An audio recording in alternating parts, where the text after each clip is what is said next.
everybody, and welcome to F1 Tonight UK. And this evening I am in the commentary box and joined by Nikki, my usual co-commentator, but also by Phoebe, who will be our main commentator for the race. Good evening, Phoebe, and good evening, Nikki. Good evening, Eddie. How are you this evening?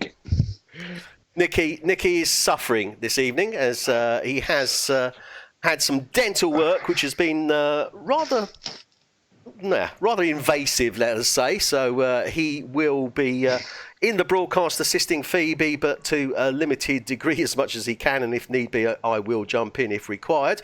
But let's have a look firstly at the... and it's done it again. Why does it keep doing that? Right, let's start again. Let's go on to there and do that. Okay, that's better. Okay, so let's start with the Drivers' Championship as it stands at this moment in time. And leading the way is Dylan Platt on 125 points. Second is Sean Gregory on 77. Third is Phil Harris for Williams on 66. Fourth, Tom Stevens, 63. Fifth, his teammate, Callum White. 6, Ross Milburn. 7, Ryan Lear. 8, Jake Sorrell. 9, Gary McKenny. 10 is Adrian Rich for Toro Rosso. In 11 is Tony Foster. 12, Jamie Good. 13, Josh Diggles. 14, Cameron Widdowson. 15, Daniel Burt. 16, Sean Street. 17, Tom Johnson. 18, Jordan Marshall. 19, Jack Wilson. And 20 there is Ryan Grice, new driver. Okay, guys, I mean, obviously Dylan Platt storming the championship at the moment on 125 points. Won almost, well, not too far off, twice as many points as Sean Gregory, who's currently in second with Toro Rosso. And Sean Gregory's done a great job. 2 podium finishes in the past 2 races, really come up through the field. Phil Harris there is 66, very, very close, I feel, between second and 6th place. But it's been some really tight racing this season, hasn't it, guys?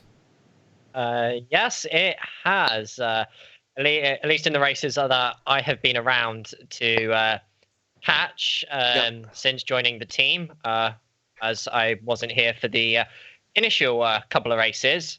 But at the moment, we are in the middle of Q1, and it looks like, despite the numbers of drivers, we are actually continuing with Q1. Okay, so the drivers are going to be effectively treating Q1 as a test session, so no great shakes on that. That's not a problem. Obviously, we're concentrating on the chart and the Drivers' Championship as it stands at this moment in time.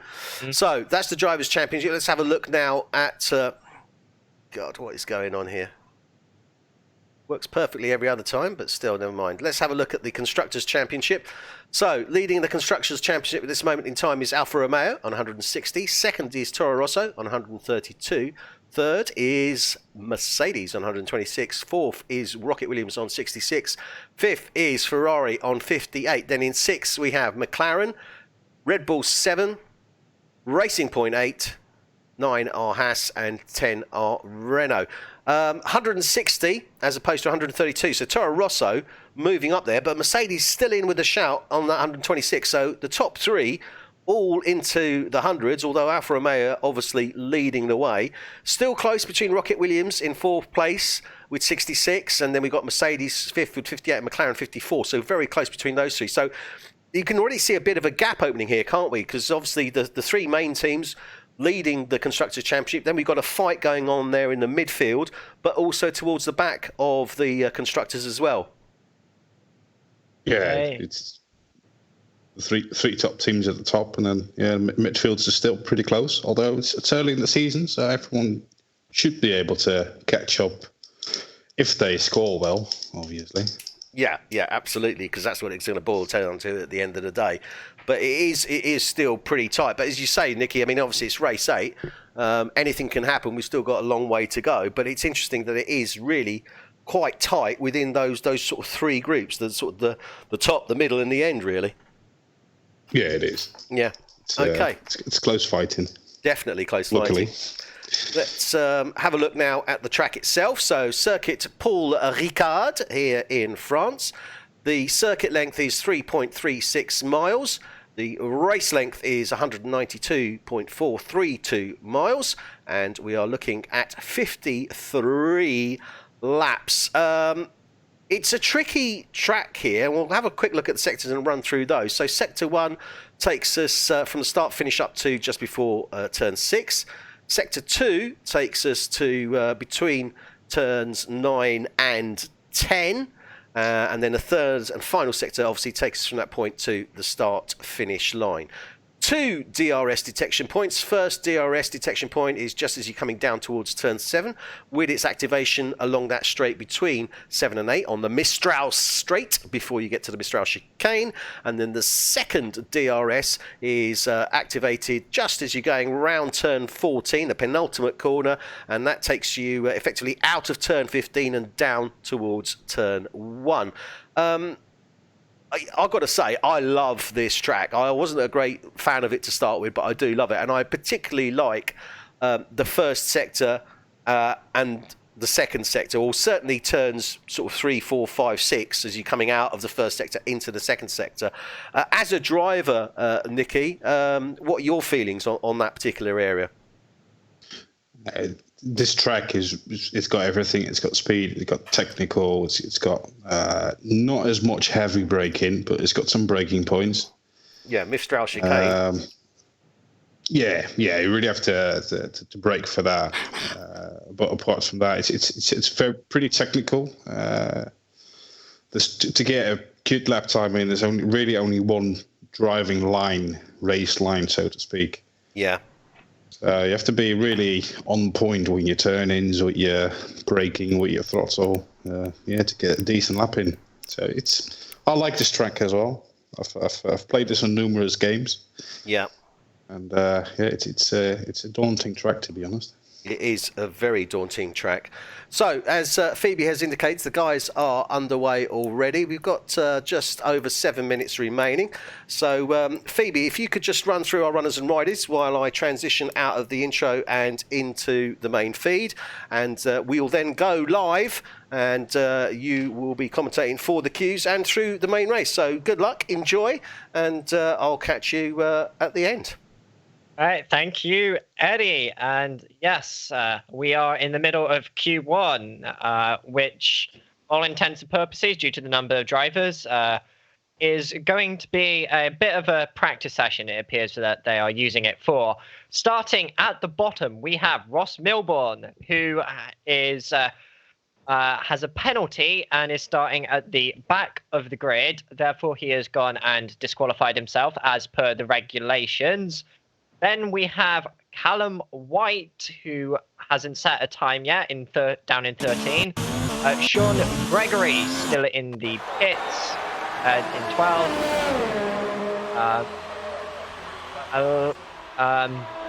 Tony Foster in 11. Now dropped to 12 as someone set a time. Followed by Ryan Lee in 11 now. Adrian Rich in 10. Callum White has now set a time and is in 10. Ryan Grice in P9. Cameron Whittleson in P8. Tony Foster set a time now and is in P8 now. Phil Harris P7. Jake Sorrow P6. Dylan Platt P5. Ryan Lee P4 as with a new time set. Gary McKenney in P3.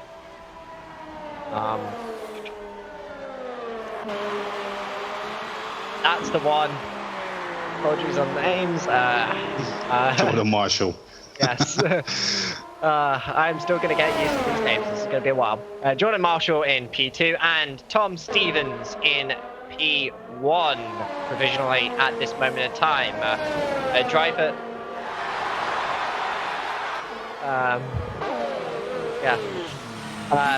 Tom Stevens, a driver that's, well, since coming in has, since I've at least been here, watching him has sort of done some blistering stuff.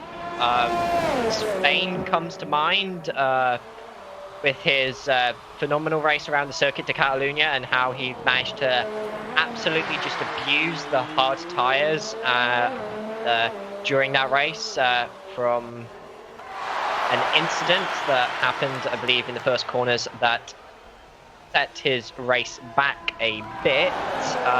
But focusing in on this session, I'm currently going to be on board with see who's on track. We've got Brian Grice. Alright, so yeah, John Gregory. Looks like he is in the middle of looks like he is in the middle of turn 14, turn 15, heading round towards the pit straight and on an outlap. So this time around he will be going for a timed lap. As we see him cross the start finish line and start the block. Braking towards turn 1 at the 50-meter board. Nice and smooth through there, nothing dramatic, as he's now thundering his way down towards turn 3. Looks pretty smooth on the braking and clear through turns 4. And a bit wide there through between turns 5 and 6. So I don't know if this span will be counted or not, as it did look like he had all 4 wheels off the track. He is now thundering his way down the Mistral straight. DRS open, as this is qualifying. You can have the DRS open as long as you are in the DRS zones and you don't need to worry about a car being 1 second in front of you. As he makes his way around the exit of the chicane towards turns 9 and 10. Right through that. I'm going to say the very technical corner. I'd say turn 10 is probably one of the most technical corners on this circuit. Similar to some of the corners you're going to see at future races like Austria or that.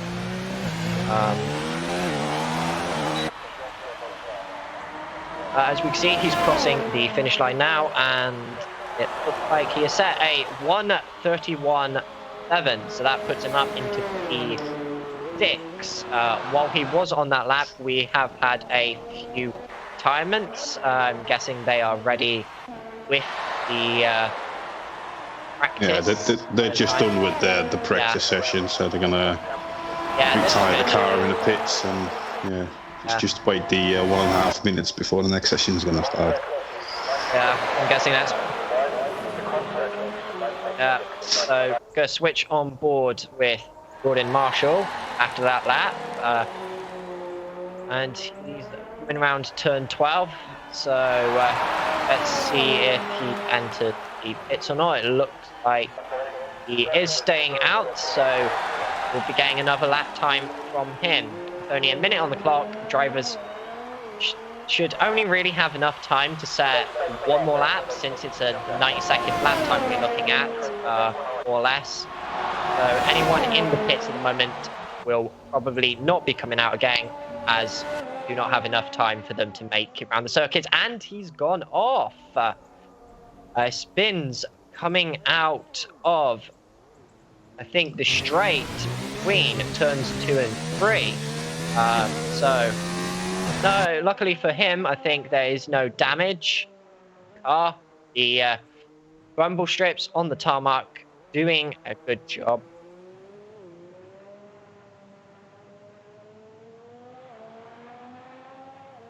Yeah. And looking at the drivers at the moment, we have top 2 separated only by 6/10, quite close there. Looking at the next set of drivers, from P3 down to P8, there is only 7/10 separating them. So, although this is only a practice session that is being used for, that could be very telling for when qualifying gets underway properly and we start eliminating drivers in the next session. It should be coming up in a couple of minutes, give or take. So we could be seeing a very interesting midfield going forward. I'm going to guess it's down to this being a practice session, but it's Dylan Platt not taking it too aggressively on the car and tyres. It's a bit surprising seeing him down P7. I would expect to see him probably up towards the top end, but that could all be strategy related. And it looks like we only have 3 drivers out on track at the moment, so we're just waiting for them to finish their lap times. It looks like Ryan Rice is moving into the pit.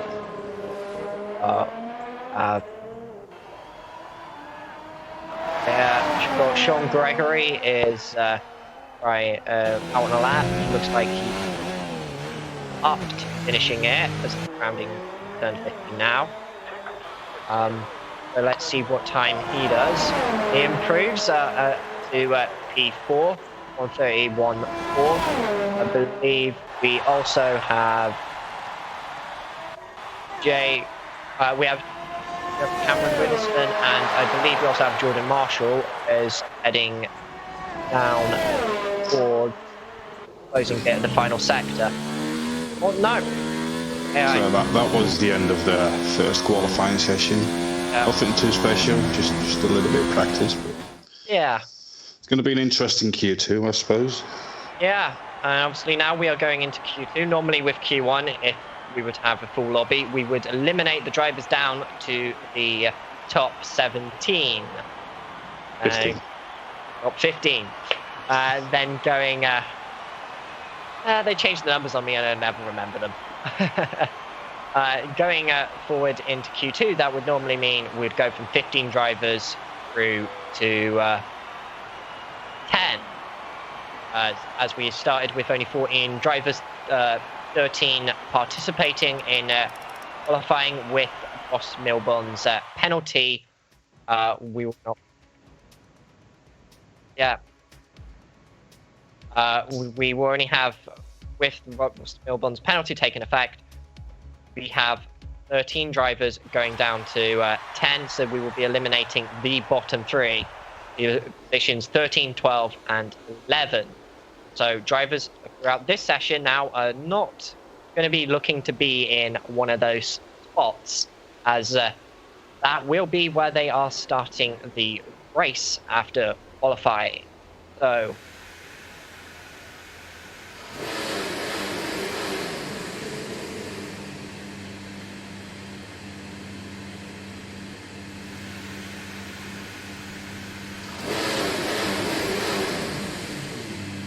and going into Q3, any drivers that do make it in there will start on the tyres that they have set their fastest lap on.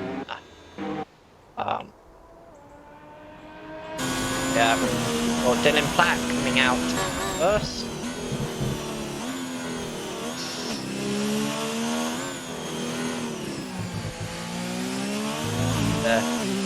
We will stay on board with him as he completes his out lap and what is effectively going to be the pace lap that other drivers will be trying to beat. As we can see, he is on the hard compound tyres when we take a look at things. Is the only driver that is out on the hard compound tyres. The majority of them opting to go with the mediums, and Adrian Rich, Cameron Widdowson, Ryan Grice, and Gary McKenney on the soft compound tyres. So, as we watch Dylan Platt round turns 10 and heading into 11, 12, for his blistering lap. Going forward with qualifying, do we have any predictions on who might actually come out on top this time around? I think for Q2, it's not too important who's on top. But I think for the Q1, who's going to be on P1, It's either gonna. I think it's gonna be Callum White, to be honest. Yeah, he has looked. He has looked strong last race out at Canada. I believe he did run into some issues. That one, I'm not sure. But at the moment, Dylan Platt is rounding the finish, the first sector, and is heading down the Stroud straight towards chicane of turn 8-9. He followed and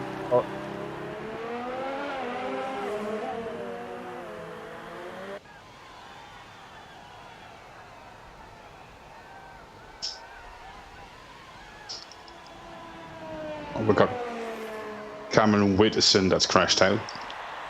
Somewhere that was in sector 2, so that was on the. That was going to be on the Mistral straight. That would have been behind Dylan Platt, who we are on board with.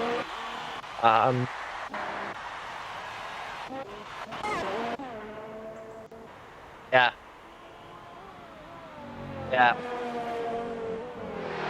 Right. So in turn 15 now, and let's see what time he sets as a pace lap. He doesn't set a time, so he's dirty his time somewhere, unfortunately. Yeah. He's going to go for another fast one. Fortunately, being on the hard compound tyres, he does have the advantage of being able to do that and not take out too much from the tyre life. As we just see the fastest lap come in is Callum White with a 1:31.7. So, Nikki, judging from sort of that as a benchmark, where do you think that should roughly be falling without throughout this session? As it seems a bit out. When I look at what we do in the Netherlands League, we're on about during the qualifier, I'm about a second to a second and a half a lap slower to these guys. So I think what we had as a pole time was, I can't even remember properly. I think it was like a 1:30 high or something, or maybe even faster. I can't remember. Well, yeah, 1:30 lows. So I would suspect proper pole time is going to be like a 29. So 31.7 on medium tyres is about decent. I do think they can go a bit quicker.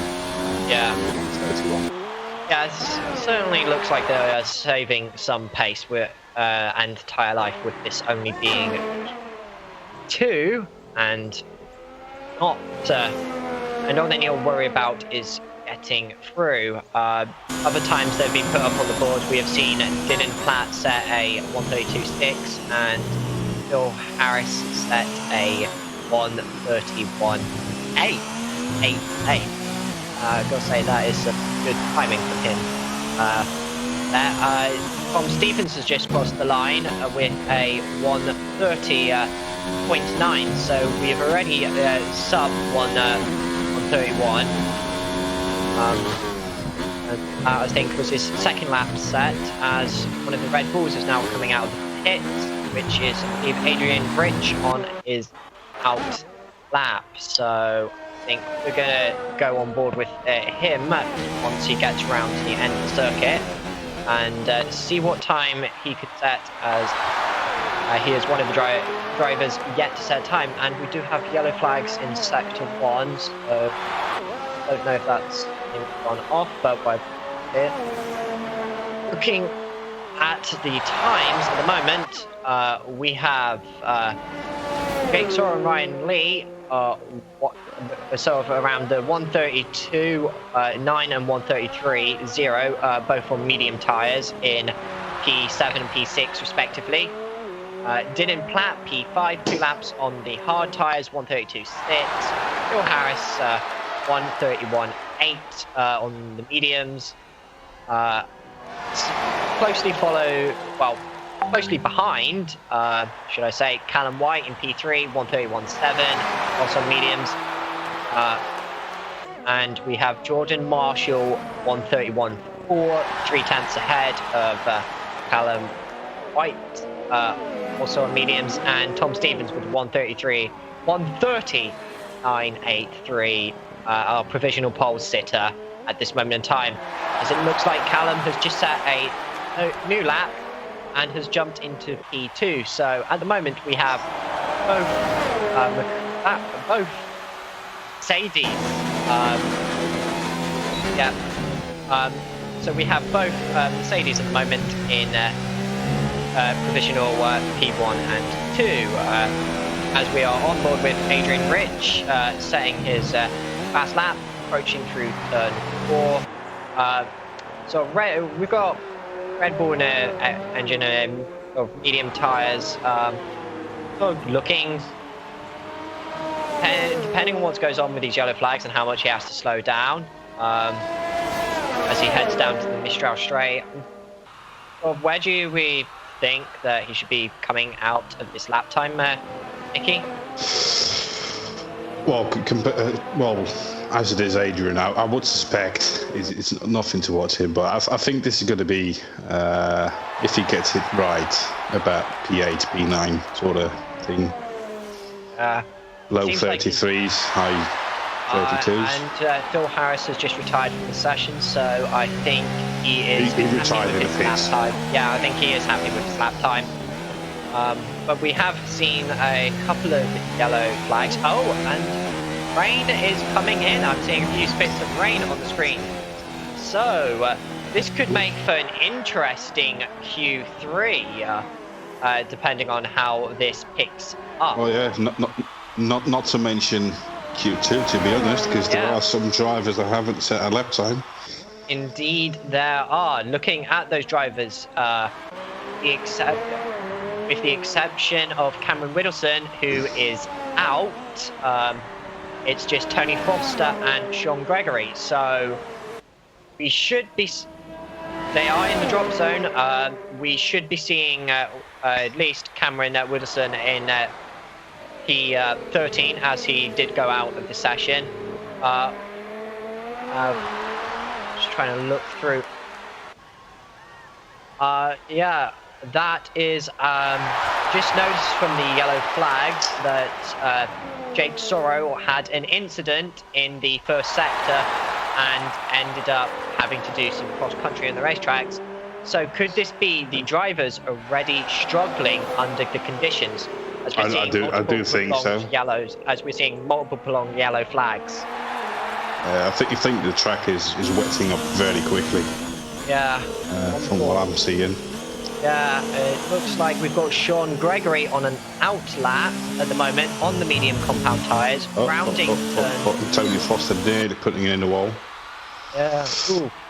Yeah, I'm on board with Sean Gregory. I want to see what he does. He is opting to stay out and not go into the pits as he rounds turn 15 of his out lap to set a time. To start his fast lap.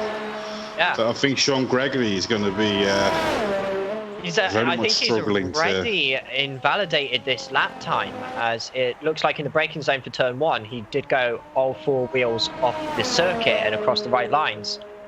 So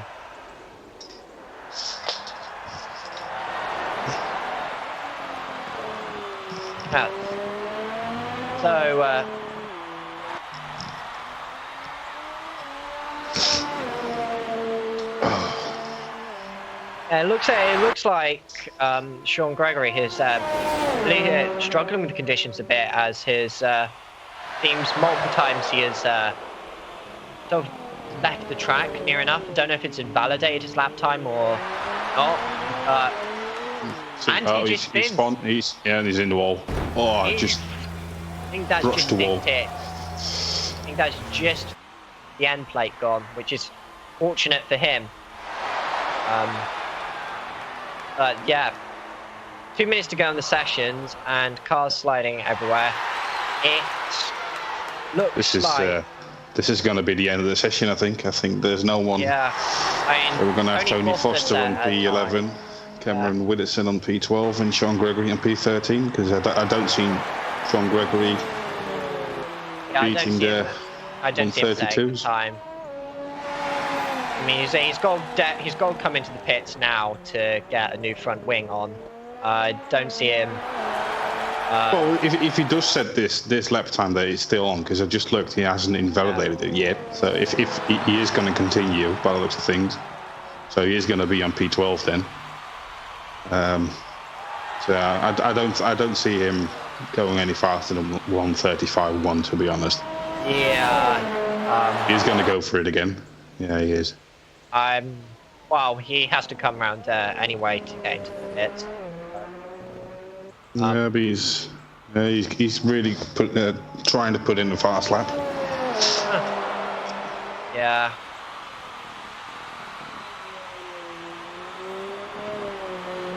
So looking at the top 10 now, so most of them are on the medium compound tyres. In fact, all of them are on the medium compound tyres, and we'll be starting on the medium compound tyres. With the exception of Ryan Grice. Yeah, but Dylan Platt has put his fastest lap on a hard tyre. As the only one of the field. Yeah. That's going to be interesting. Only Ryan Grice has got soft tyre, and the rest is all on the mediums. Yeah, and knowing how this race works, traditionally the fastest strategy, I believe, is a 3-stop strategy. Usually soft, medium. From what we've seen on last Thursday, it was the fastest was actually a 1-stopper. Started on the hard tyres, then went to started on medium, then went to hards. Yeah. I was on a 2-stop, which was quick enough, and Sean Gregory put it in the wall. Yeah. And he has put it in the wall. Yeah, too wet on the track. He was too late coming out of the pits for his to put in the banker lap, so to speak. Yeah. Unfortunately, the rain has rained on his parade. So all the drivers at the moment are in the pits. There's no need for them to come out as the session is over. So we do eliminate Cameron Widdowson, P13, after him's incident in the Mistral Straight at the beginning of the session. Sean Gregory, P12, setting a 157.3 after spinning due to the wet conditions. And Tony Foster in the Ferrari P11 outside the top 10 on a 135.1, 4 seconds out of making it through into Q3, as he was also affected by the rain. Fortunately for him, not as bad as Sean Gregory.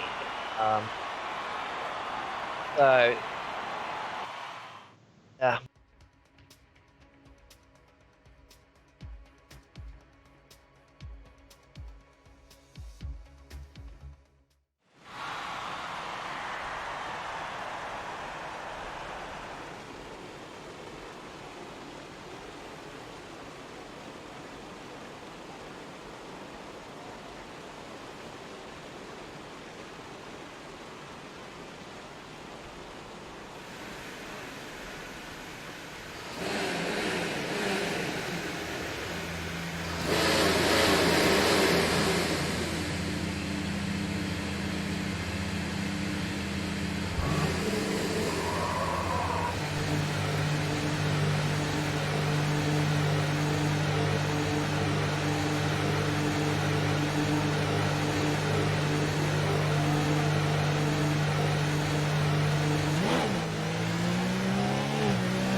Right.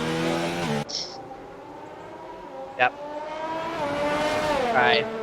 So, we are at the beginning of Q3, 12 minutes on the clock. We are in full, at least inter conditions, as the rain has picked up between sessions. I'm going to take a short break during this session and hand things over to Eddie and Nikki, the usual lineup.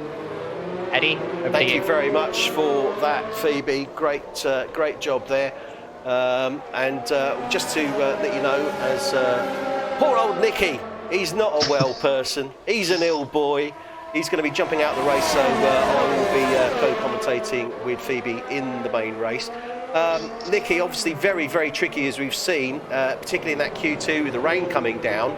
But interesting, as you highlighted there, we've got Dylan Platt starting on the hards. He's going to really be pushing in this queue because if he's starting on those hards, he wants to be on that front row, doesn't he, Nick?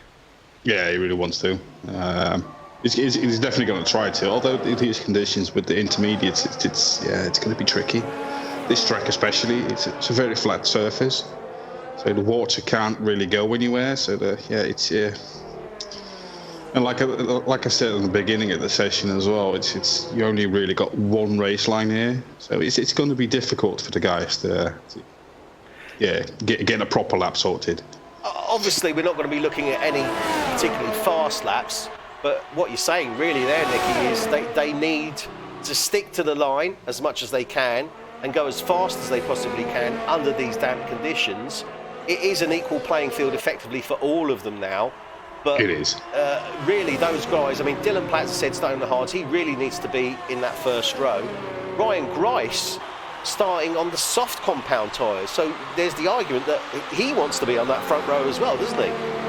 Yeah, he really wants to. Although soft tyres, they don't really last as long as I would like them to. So yeah, especially with everyone around him on the mediums, he is going to have an advantage, especially in the first 6 laps or so. Yeah. That is if the race is dry. If the race starts wet, because obviously we don't know. Last Thursday, obviously you guys did the French Grand Prix. We had basically the same conditions in qualifying, but we did have a dry race. Yes, we did. Yeah. It's going to be interesting. It's all going to come down to confidence in your car, in your setup. And as I've stated on previous previous races as well, if it's a full wet race, you're going to be a bit slower in the dry sessions. Yeah. So it's like we say, as we see, who is that? You see Mercedes go very wide in turn 10. Well, we're on board with Dylan Platt at the moment. He's just coming round turn 15 to set a time. Hopefully, let's see what he can do if he crosses the line. Sets a 1:43.7. Respectable. Phil Harris just coming in there, P2, 1:43.9. Only 2/10 off. Then we've got Ryan Lear, Dylan Platt's teammate in the Alfa Romeo. He set a 1:46.6. Callum White in the Mercedes goes provisional P3 with a 1:44.0. Adrian Rich jumps Ryan Lear, takes that P4 with a 1:45.9.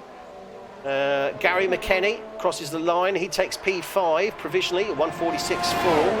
Drops down to P6 as Jake Sorrell in the Ferrari goes provisional P4 with a 1:45.6. So these times coming in thick and fast now. Jordan Marshall in the Renault sets a 2 minute. That puts him provisional P8 as Ryan Grice and Tom Stevens still to set a lap. Adrian Rich just did T5. Yeah, I was going to say Adrian Rich was stationary on the track itself, so he must have spun out. And I see John Marsh had a little bit of an exercise through the woods as well, so that's the reason for his 2 minute lap time. Yeah, we see all the guys really struggling now. On board Ryan Lee at the moment, he was really looking uncomfortable through 9, going into 10. I'm just on board with the main with Ryan Grice at this moment in time. Just want to see what he can do. Just coming over the line now, 51.2. Yeah, so he sets a 1:51.2. Obviously, he's not too comfortable with those wet conditions, is he? No, he's not. He probably had a little bit of an excursion as we see Jordan Marshall spinning again, coming onto the Mistral straight. Tom Stevens coming to the end of his run now. It's coming out around 14. Ooh, goes a little bit too deep into 15 there. Comes round. I do think it's going to be the rain is going to be a bit coming down a bit harder now as well. Yeah, it does look like it's hardened up. Tom Stevens goes to provisional P8 with a 147.7, so not a great run for him. He's going to continue out on there at the moment. Most of the guys in the pits, Dylan Platt out on track, Tom Stevens, Ryan Grice, Jordan Marshall, I think they're on their wind down laps. They may come in. Dylan Platt obviously looking to try and see if he can maybe better that time. Oh, and he's just spun right off there. Look at Phil that. Harris retired. Oh dear. Did he retire on track or? I'm not too sure. I think he retired in the pits, actually. Who was that?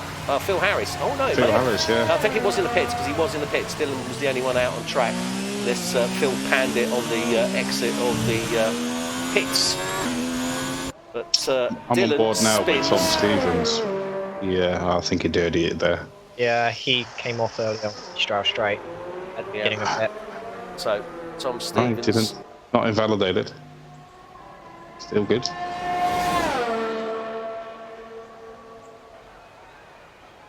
Oh, Yep. and he goes wide, very wide now. That's his lap gone. Yeah, definitely. I'm on board with Tom Stevens at the moment. Basically, it's a bit of a messy Q3, isn't it, Nicky? It is. It really is messy. Now, this is really going to mix up the grid, because obviously a lot of these guys are going to be out of position. But the one here who is going to be very, very happy indeed is Dylan Platt, isn't it? Dylan Platt, yeah. He's been the first one out on track and really benefited from that. So it does appear that the rain is going to come down. It is really coming down now. Oh, yeah, it really is. So very, very unlikely we're going to see any of these drivers better those laps indeed and improve.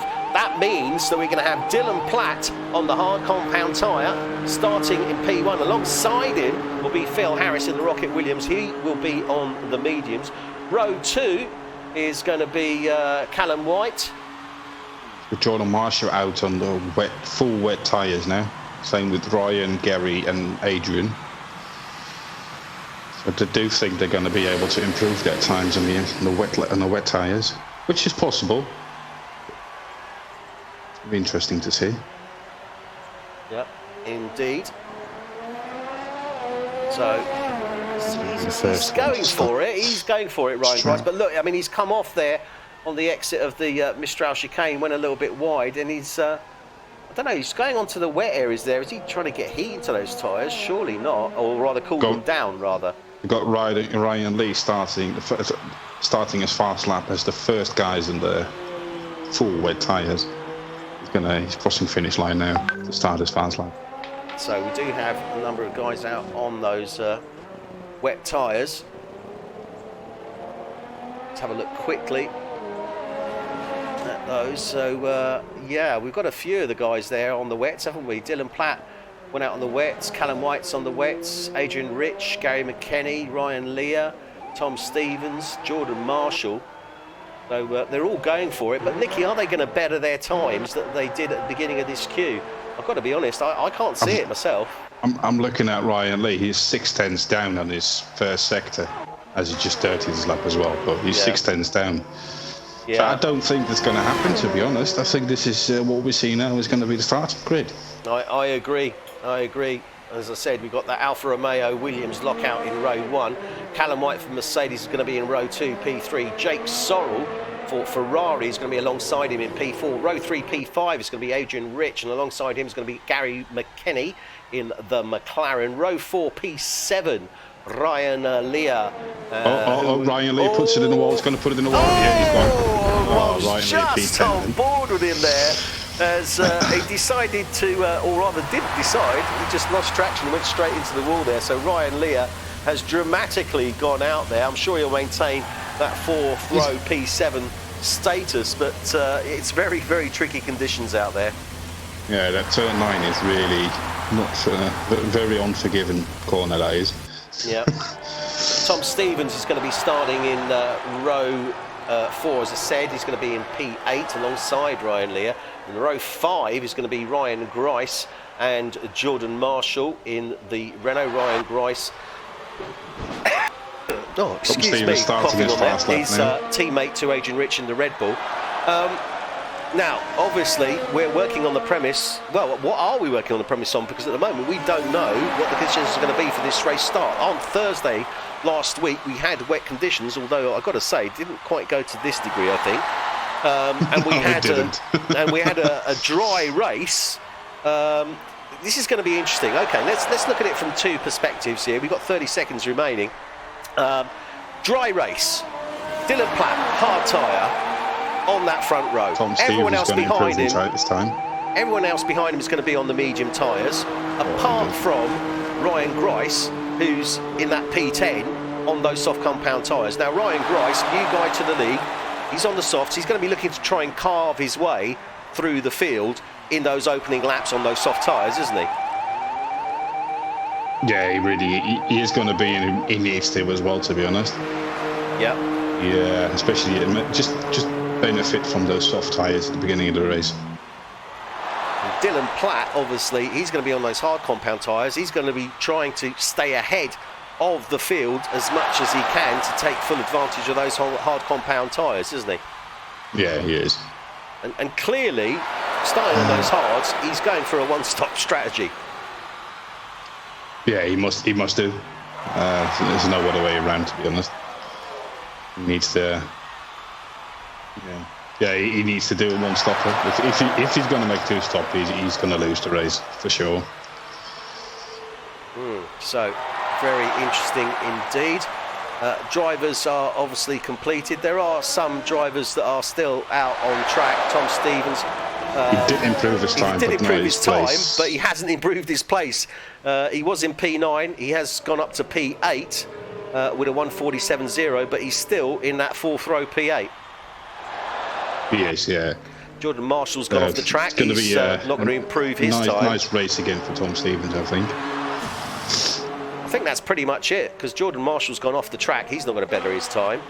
So I think that is pretty much where we are. So the guys basically stay where they were, although we do have a change to row 2. So Callum White will be in 3rd place. Jake Sorrell will be in 4th place.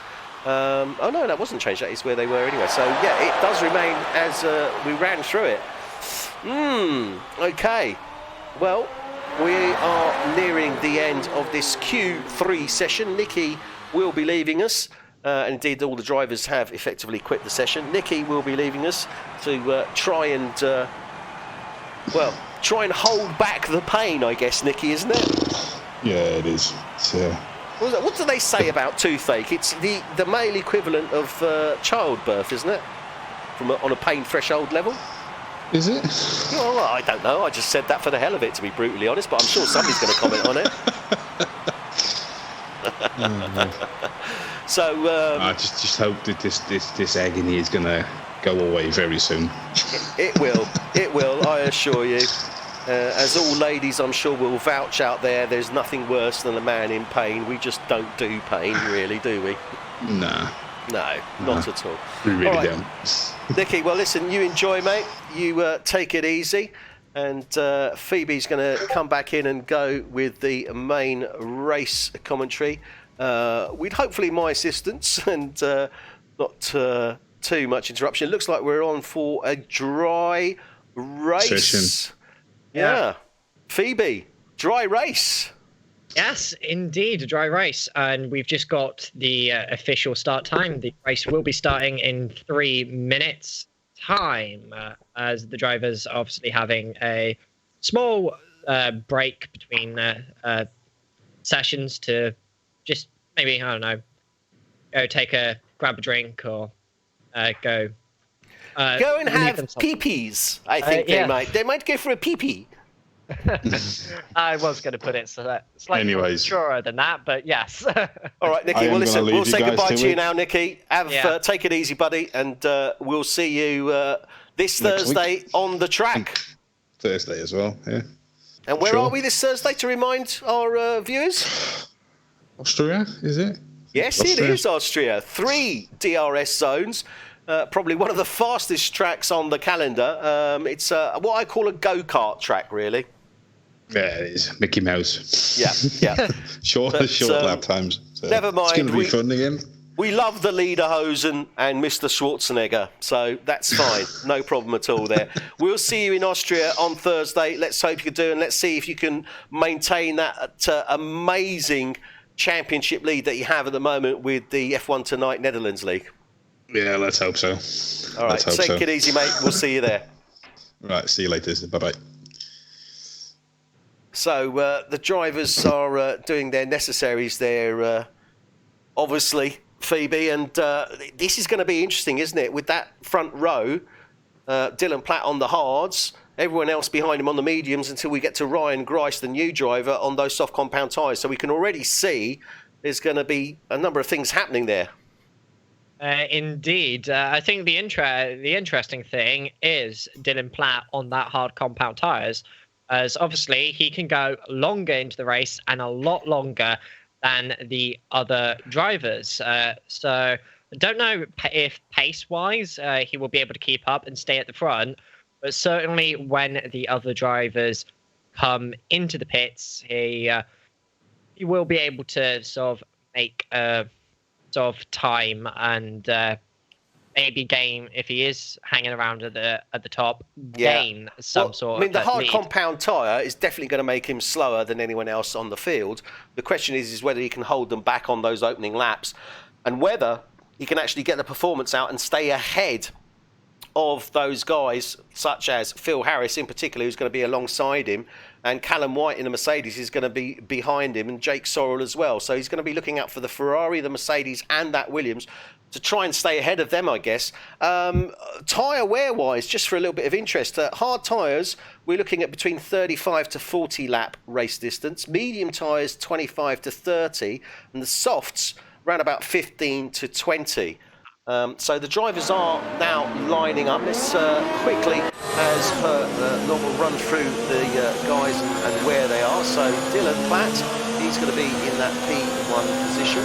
Alongside him is going to be Phil Harris in the Rocket Williams.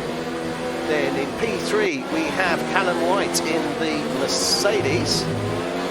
P4 we have Jake Sorrell in the Ferrari. P5 we have Adrian Rich in the Red Bull. P6 we have Gary McKenny in the McLaren. P7 Ryan Leah, he's down in that fourth row, and this is going to be interesting because Ryan Leah, we know he's fast, but alongside him he's going to have Tom Stevens in that Mercedes in P8, so I'm going to expect some battling there as well. Then we've got P9 Jordan Marshall, and he's in the Renault.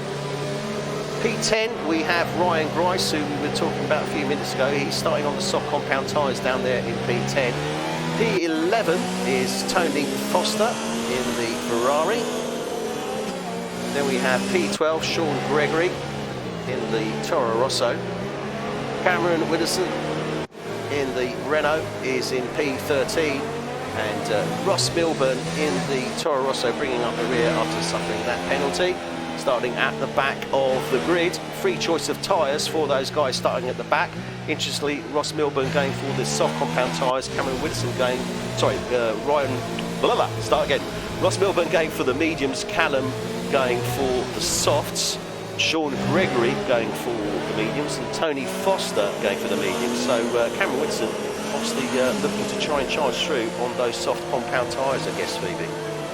Yeah, same with probably Ryan Grice as well, as they are they're the two on the most interesting tyres at the back of the grid, and it should be interesting to watch them as it looks like the drivers are coming to the end of the sort of parade lap. I'm just thinking, who do we want to hop on board with off this start?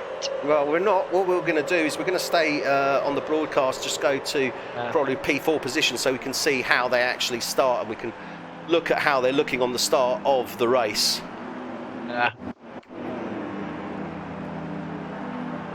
So if you want to do the countdown when the lights come down, and then go from there, Phoebe. Right, so I'll just sit in the background and take it easy. Everyone is lined up. The lights are coming down. 3, 2, 1.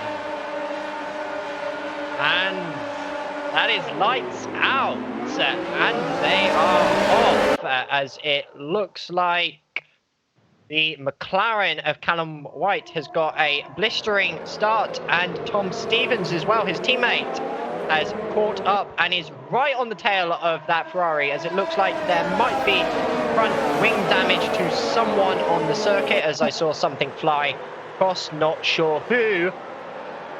Actually, no, that is Tom Stevens. That looks like he has lost an end plate off of the braking as his charge into that Ferrari. So he has minor front wing damage coming off of that. Looks like a left front end plate is lost there. But Phil Harris, but the tragedy is Dylan Platt's dropped down to 5th place, dropped 4 places. Phil Harris is up to 1, Callum White is up to 2, Jake Sorrell up to 3. But Tom Stevens, as you rightly said, look at that, up 4 places, past Dylan Platt. Dylan Platt on those hard compound tyres. We said he had to stay ahead. He hasn't managed it. Yeah, and it's going to be interesting going through these next few corners, Tom Stevens, because he is right on that tail of the Ferrari ahead of him. Only 2.5 tenths separating them. So looking for in turn 1, he might even be up into the top 3 just at the beginning of the second lap. Yeah, definitely a hard battle going on there, as you rightly say.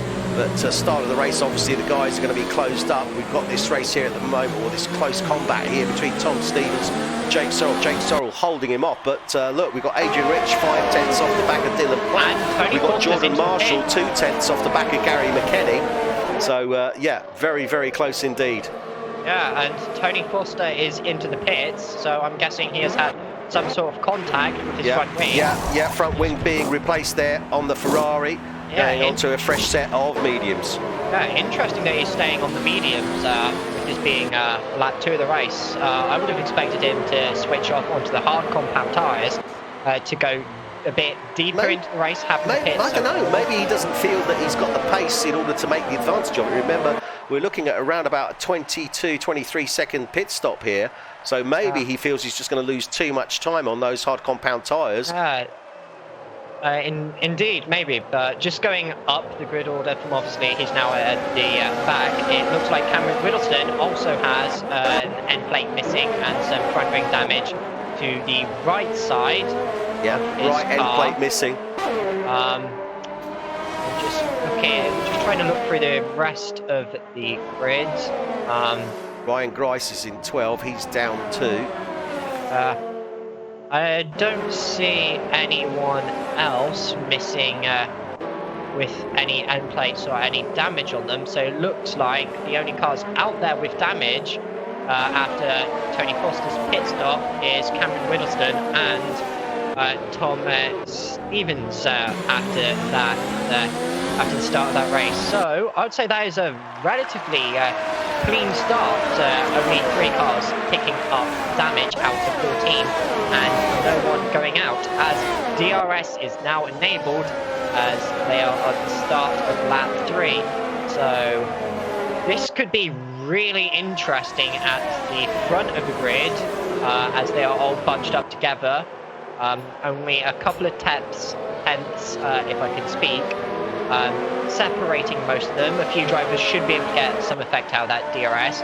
Looking down towards the back of it at times, it's only really a couple of cars in sort of range to utilize it on this sort of lap. So at the moment, it seems like most of the fighting is quite possibly going to be at the front of the grid. Well, that said, we just had Ross Milburn take 9th place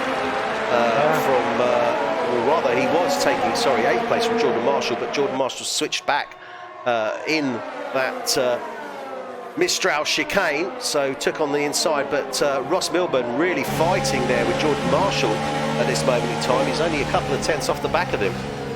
Indeed he is. And just speaking of which, Dylan Platt has just dropped down to P6 as I think Adrian Rich has just got past him towards turn 11. Not a normal overtaking spot, this circuit, I would think. No, but then again, you know, maybe Dylan's got a problem with traction and grip on those hard compound tyres. They are notoriously difficult to get the heat up on them. So it was a risk that he took to go onto those. At this moment in time, it's still paying dividends. I mean, he's what, 3, 4, 5, about 7, 8 seconds off Phil Harris. 4 laps, so he's looking good. Oh, bit of background there. That's Jordan Marshall and Sean Gregory there. And Ross Milburn looking to try and get past. And he's got past Gary McKenny and Jordan Marshall. And Gary McKenny has also got past Jordan Marshall. So Jordan Marshall not having a good day out there today. Yeah, I'd say that is a bit fortunate for Gary McKenny as well, as he did go off the circuit slightly before Jordan Marshall. But it turns out it's not as bad for him. But the Renault does have DRS on him. Looks like he was mounting a bit of a charge, but Gary McKenny was able to fend it off, at least through turns 8 and 9 through there. So I think that incident has been a bit fortunate for Dylan Platt as well, as he's no longer being pressured by McLaren or Gary McKenny, and does have a bit of time between him and Sean Gregory, with about 1.8 seconds separating them. Looking up the front as well, at some point, Tom Stevens did get past Jake Soro and is now into P3. Wow. Yeah. As he just sets the new fastest lap at 1:36.7 as well. Yeah, Tom Stevens indeed gets past Jake Sorrell, moves up into that P3 position, critical for this Mercedes team, as they have missed out on points over recent races. They are currently sitting in the Drivers' Championship in 4th and 5th place. So they're hungry for those points today, I think. Yes, indeed they are. I'd say especially Tom Stevens. He's a driver that we talk a lot of. We usually see him up on the front, but he has had some unfortunate races the last year. I don't think he's had the season that he was looking for. I think the other drivers have been very pleasantly surprised by the fact that he has not dominated this season. Tom is renowned for dominating a number of seasons that he has taken part in. But I think it's important to point out this is the first 100% season he's actually raced in.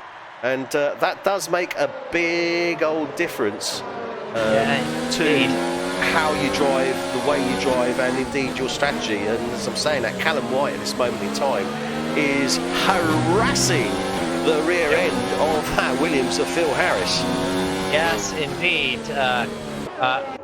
Drop back a small bit through some of those corners, rounding in turn 15 now, but still hot on the tail.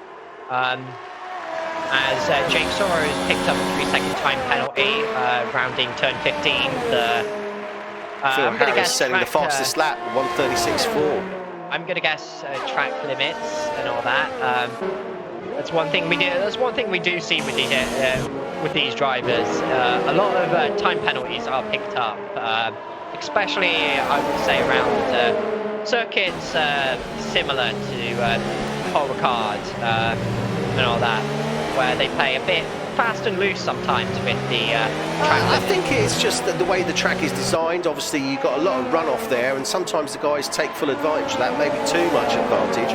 And this track being such a level track, not a great deal of elevation difference there. I think they just get caught up in the, if I cut that a little bit more or do this, and that's what happens. So you're quite right. You do see the points mount up around this track, but I think it's just the nature of the track and the invitation, let us say, that it gives the drivers to go that little bit wider than maybe they ought. Indeed, and Callum White is still sticking to the tail of that Williams of Phil Harris. As I say that, he just drifts it round turn 12. Drifting indeed. It's given him the opportunity for his teammate Tom Stevens to close down to him now. So Tom Stevens is closing down on Callum. What's he going to do here? Is Callum going to let him past, or is he going to have to fight for it? I don't think it's seen Callum letting him pass anytime soon. you know, Mercedes are not Ferrari. There's no team orders here. These two are going to race for it on track, and that's what we want to see, really. It's good racing, but just looking at the times at the moment, notice Ross Milburn is right on the tail and harassing Adrian Rich, as there's only 1:10 separating them, and it looks like he might have gone past. No, he hasn't. He tried to dive down into turn 3 to get past that Red Bull, didn't quite make it. Still on the back of him though, and I think he's going to look to maybe take advantage on that Mistral straight once they get the DRS. Yeah, my eyes just drifted away from following the cars for a moment, because at the bottom of the screen it came up with a 3-second time penalty for Jordan Marshall. And yeah, Ross Milburn looking to make he isn't able to make the move. Good straight line speed from that Red Bull. So the Toro Rosso Ross Milburn not able to get past him. Tried to make the move before coming into turn 8, wasn't able to. Now he's trying to get past him into turn 10, side by side. Side by side going into 11, but the Red Bull does have the inside line, so he might be able to do it. No! Ross Milburn comes around the outside of turns 11 and does get ahead of Adrian Rich. So that puts him up into P7, and I just like to look at Dylan Platt for the moment, because he is right on the tail of Jake Sorrow. Which I don't know. More dangerous. He's got Sean Gregory on his tail on the set of mediums. Indeed, he is stuck in, I'd say, an interesting sandwich, having to defend against Sean Gregory, who's right up his tail. And I don't know if he can get past Ferrari, being on the harder compound tyres. It looks like his only option at the moment is to try and get past that Ferrari. Well, to be honest, I don't think, Dylan, I think he's pretty much doing his own race. He needs to stay within a reasonable margin of Phil Harris or whoever is in the race lead. By my calculations, it's around about 9 seconds at the moment. I think now, obviously, he's going to look for track place. He looks to make the move. Does he make the move? Yes, he does. No. Yep, he does, yeah. Dylan Platt gets around Jake Sorrell, and that's really important. But also now, look at this, Sean Gregory is challenging, and they're side by side, and he gets ahead, indeed, of Jake Sorrell. So Sean Gregory and Dylan Platt both passed Jake Sorrell, but that means that Sean Gregory is going to be bearing down on Dylan Platt now. But as I was saying, Dylan Platt, he's now obviously reduced that. It was 9 seconds. Oh, dearie me, and Jake Sorrell going very wobbly there, but... yeah, Dylan Platt, he needs to stay within and well within that pit stop window, because he's doing his own race. He's on the hard compound tyres. He's going to be going a lot deeper than these guys around him. But what he needs to stay is within a reasonable time of that leader. And at this moment in time, that's what, 1.5, 7.5, 8, around about 8 seconds. So it's looking good, I've got to say, I think, for Dylan Platt at this moment. Indeed he is. Just looking at that, he is 8.6, dropped down to, I think, around about 9 seconds, near enough, off the leader. As Sean Gregory just getting past him. So just looking at the ways the gaps have opened out, the top 7 at this moment in time, as I think Jake Sorrow has just lost an end plate off the back of Ross Milburn around the corners before the Mistral straight. But yeah, as I was saying, just looking at sort of the gaps at the moment, and on lap 9, the top 7 are sort of separated by sort of 10 seconds off the lead. Oh, sorry, Callum White. Callum White's got ahead of Phil Harris as Phil Harris went off the track as they were coming round, I think it was turn 12. Phil Harris back on the track and challenging now, but I don't know if that was a tap from Callum White or what it was, but he definitely went off the track and he's lost that first place to Callum White. Yeah, I don't know what happened either, because I was on board with Jake Sorrell, but I would say Phil Harris is probably kicking himself a bit for that if it was driver error. As no damage on that front wing of Phil Harris, so I can only suspect that it was an error as he was going round turn 12 went off the track, and it gave Callum White the opportunity to get ahead of him. He did try and mount a move onto the inside of turn 1 there, but unfortunately he didn't sort of brake correctly or whatever. Or just Callum White had the better line. But he is also being harassed by Tom Stevens.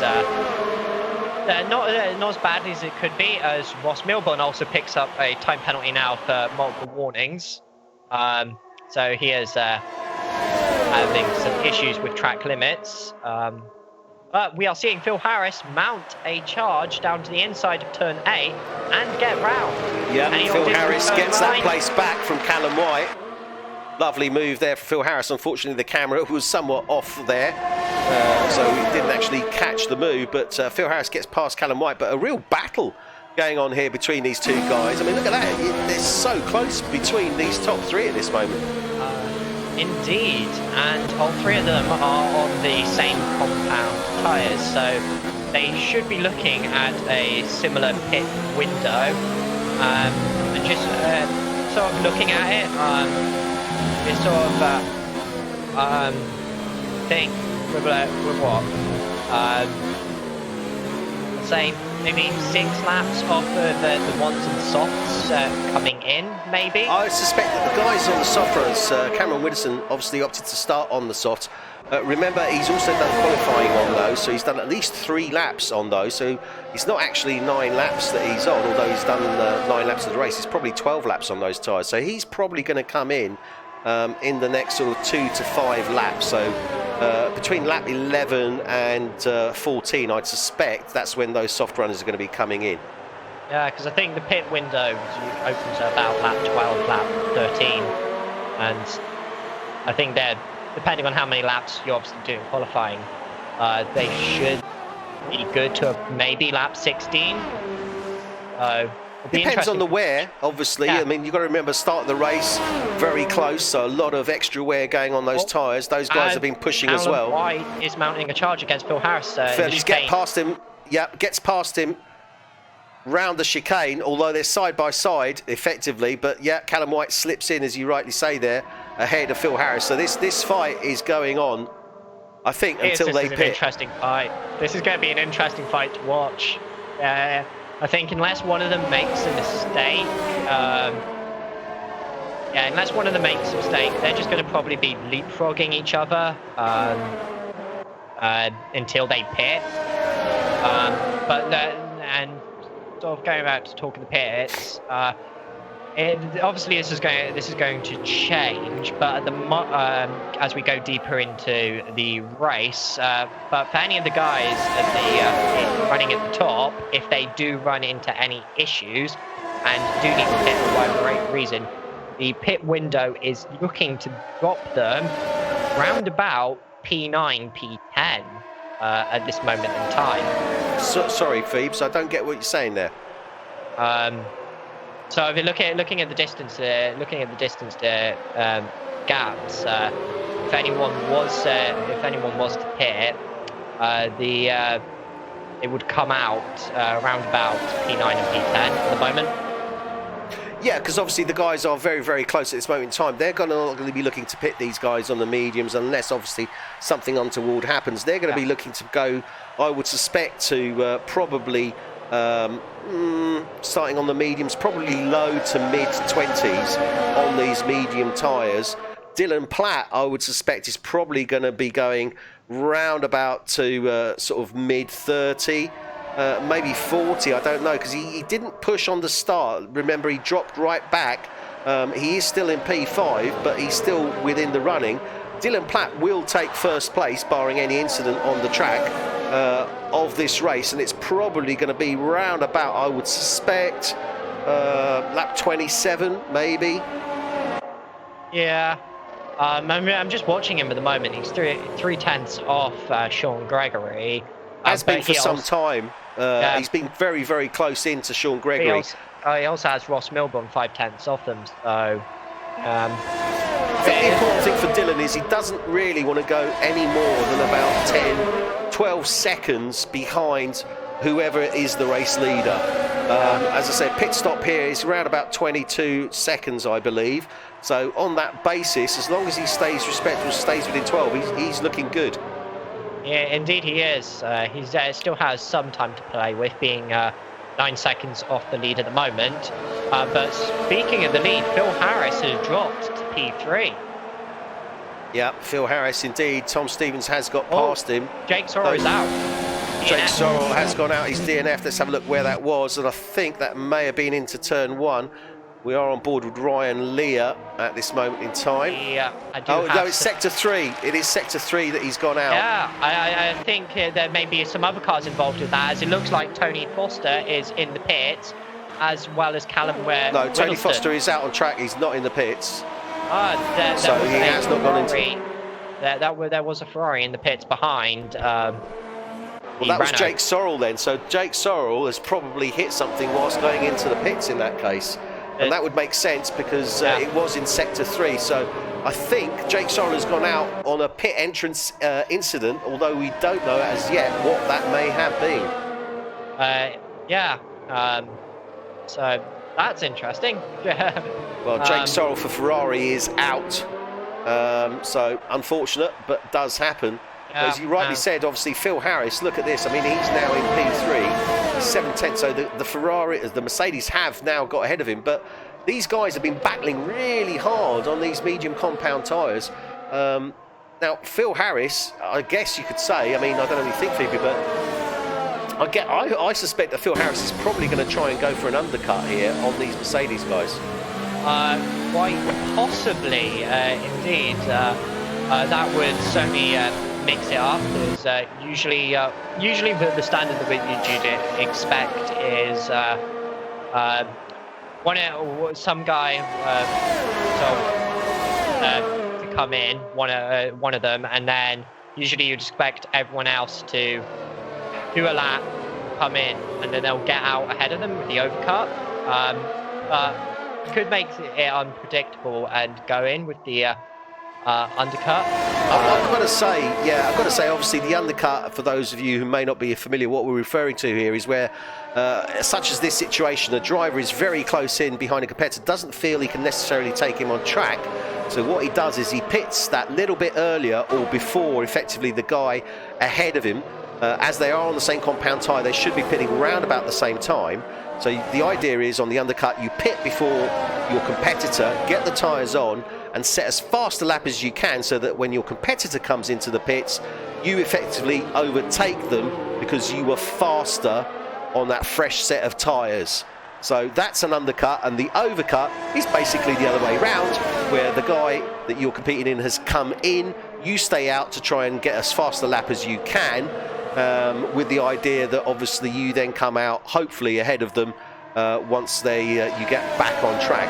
The undercut is, in my opinion, the favourite, because you stand more chance of doing a fast lap on a fresh set of tyres than you do on an older set of tyres. I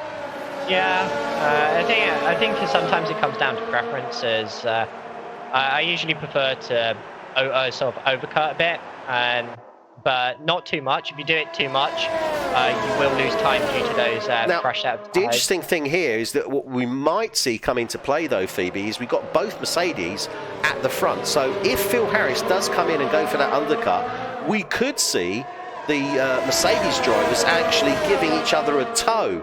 And on that basis, that would mean that Callum White would give Tom Stevens a tow, which would allow Tom Stevens to get ahead, or Tom Stevens will jump ahead of Callum White and give him the tow. So we could keep an eye on that when Phil Harris comes in, as to how those Mercedes guys react. Indeed, but on the business of pit stops, looking at the tyres, we've already had a few drivers come in already. Yep. Jordan Marshall has pitted and is onto the soft compound tyres, only doing one lap.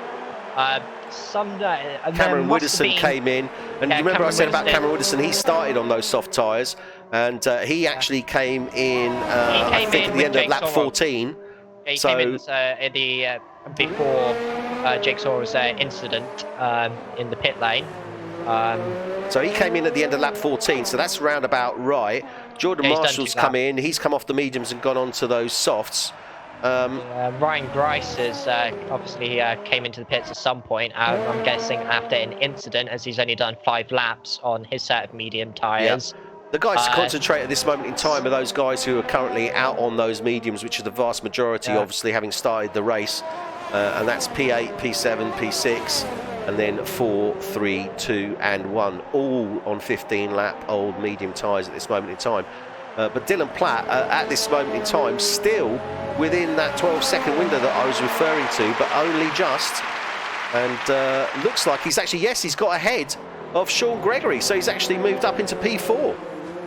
Yeah, and I'd say that is beneficial for him because he is right on the edge of the time window, but it looks like Sean Gregory might be mounting a challenge back throughout turns 11 and 12 here, as they are side by side through 11. It's going to depend on the braking through here, and he does get ahead through turn 12, a bit wide on the exit, but that is Dylan Platt now back down to P5. But as I was saying before, Sean Gregory mounted his comeback move. Dylan Platt's just got to be a bit careful here because he is right on that edge. It would take a couple of tenths to the sort of time barrier that you wouldn't want to be on for the pit stops. Yeah, as I said, remember, it's a 22-second or thereabouts pit stop window. At this moment in time, Dylan Platt is round about 12 and a half seconds behind race leader Callum White. So that's still okay. I mean, once you start getting a little bit closer, and the halfway mark roughly is what I would gauge, you want to have a big enough gap ultimately. Obviously, what he's got to remember as well is that when those guys come in, and the chances are that what we're seeing with these medium runners now is they're doing a run where they'll be using 2 sets of mediums and 1 set of softs. We might see them go on to the hards. So if we do see them go on to the hards, and that's probably what Dylan Platt is hoping is going to happen, and is more likely to happen actually thinking about it, we're probably going to see Callum White, Tom Stevens, Phil Harris come off those mediums and go onto the hard compound tyres and finish the race on those hard compound tyres, whereas Dylan Platt will be doing the reverse. He'll be on the medium tyres. So it's going to be very interesting to see how that is actually going to pan out and work for Dylan Platt, because he will have the faster tyre. Tom Stevens is into the pits now. Yeah, so Tom Stevens is looking to try and maintain his pace, so he's going to be doing an undercut here. Phil Harris and Callum White stay out. And he's going on to mediums. Yeah. And he's getting his front ring repaired as well, so his pit stop will be slightly lower. Okay, so Tom Stevens not going for the 1 stop, he's going for the 2 stop, which is 2 runs on the medium and then finishing on the soft. This is going to be interesting. Behind him is one of the Toro Rossos, I think, Sean Gregory. Yeah, Sean Gregory into the pits as well.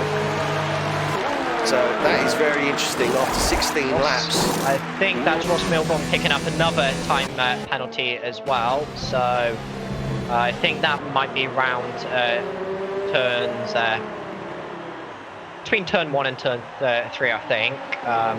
Track limits there. So Tom Stevens has came out in P7.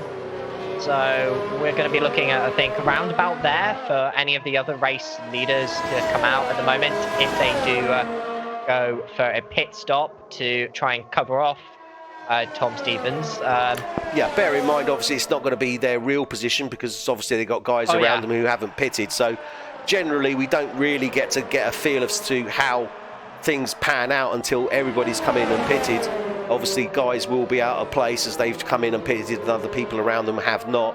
So it's probably going to be over the next 4 or 5 laps where we're going to see things even out, and then we're going to have a true reflection of where these guys are. I mean, obviously, Phil Harris, Callum White now, the question is here, are they both going to pit? No. Phil Harris has stayed out. Callum White has now come in. So the second Mercedes Callum White is in. He's pitting. Phil Harris takes provisional lead. So Phil Harris is then going to have to try and make something work with the overcut. As I'm on board and watching Tom Stevens, he's rounding turn 14 into 15 now. So Callum White quite possibly will be getting out ahead of him. Yeah, he does. Callum White will get out ahead of his teammates. So nothing has been gained effectively by the Mercedes guys as yet. So it's going to be interesting. And more importantly, Tom Stevens and Callum White now have the McLaren of Gary McKenny in between them. Yes, I would say sort of two observations from their pit stops. Tom Stevens didn't really have any sort of like, because I was watching him for the majority of his outlap after the pits. He had open air and didn't have any traffic to worry about, and for the most part had a tidy lap. Nothing went wrong. So I think both Mercedes drivers got it right. Sort of Callum White with the overcut being sort of effective to maintain position, but Tom Stevens picking an opportune moment to go into the pits where he can get clean out and not have to worry about traffic. As you say that, Callum White taking back third place from Adrian Rich as they were coming round turn 12. Very close wheel-to-wheel action between the two drivers. Good respect shown. Callum White gets ahead of Adrian Rich, who's currently in that P4 position, and he's now 10.5 seconds off the back of Dylan Platt. Phil Harris is now coming round the third sector. Question is he going to pit or is he going to stay out? And I don't know. Sorry, I do apologise. He's actually just coming into the second sector onto the Mistral Straight. So I don't know. What do you think, Phoebe? Do you think he's going to pit at the end of this lap? I would say after 19 laps, and if he leaves it too long, he is going to have no chance of overcutting the Mercedes drivers. The interesting thing out of those pit stops I would like to point out is Sean Gregory went onto the soft compound tyres. Yeah, well, he needs to do something aggressive, I guess, ultimately. He's sitting in that P7 place. He needs to mix it up somehow, so he's probably going to be looking to close this race on a set of mediums. But that being the case, he needs to make the most of these softs, doesn't he?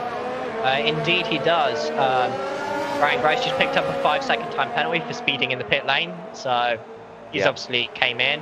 The other thing is Tom Stevens has got past the McLaren now of Gary McKenny. So it's just Adrian Rich separating him from... But this isn't helping Tom Stevens, is it? Because ultimately, at the end of the day, he's got to get past this traffic to get back to where he was before he pitted anyway. So his pit hasn't helped him.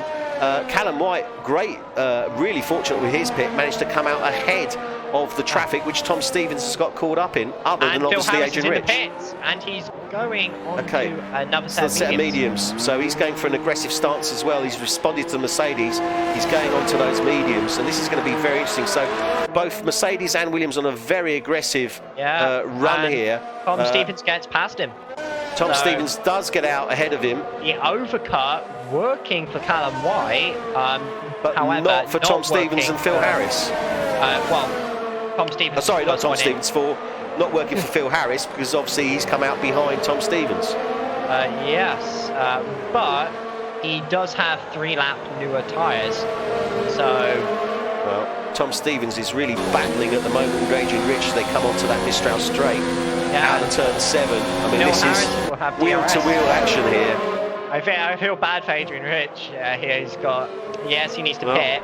It is Jordan what Marshall it is. Out of the session. It is what it is. Phil Harris, wheel to wheel as he goes round the Mistral chicane, gets past Adrian Rich as well.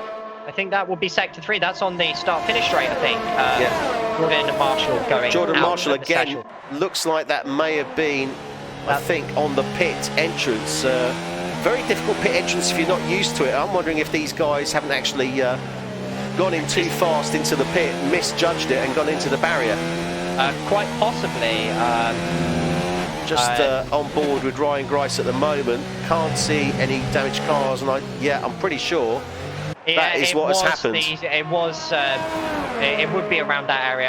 It is. On board with, so Jordan Marshall and Jake Sorrell, I think they both committed the same error, which is going in too fast into the pit and actually not braking and panning it as they're coming into the pit. So both Jordan Marshall and Jake Sorrell, DNF, in the same spot on the pit entry there. In the meantime, that's Tom Stevens coming through. He's got past Phil Harris, or rather he came out ahead of Phil Harris. Callum White is now up into second place.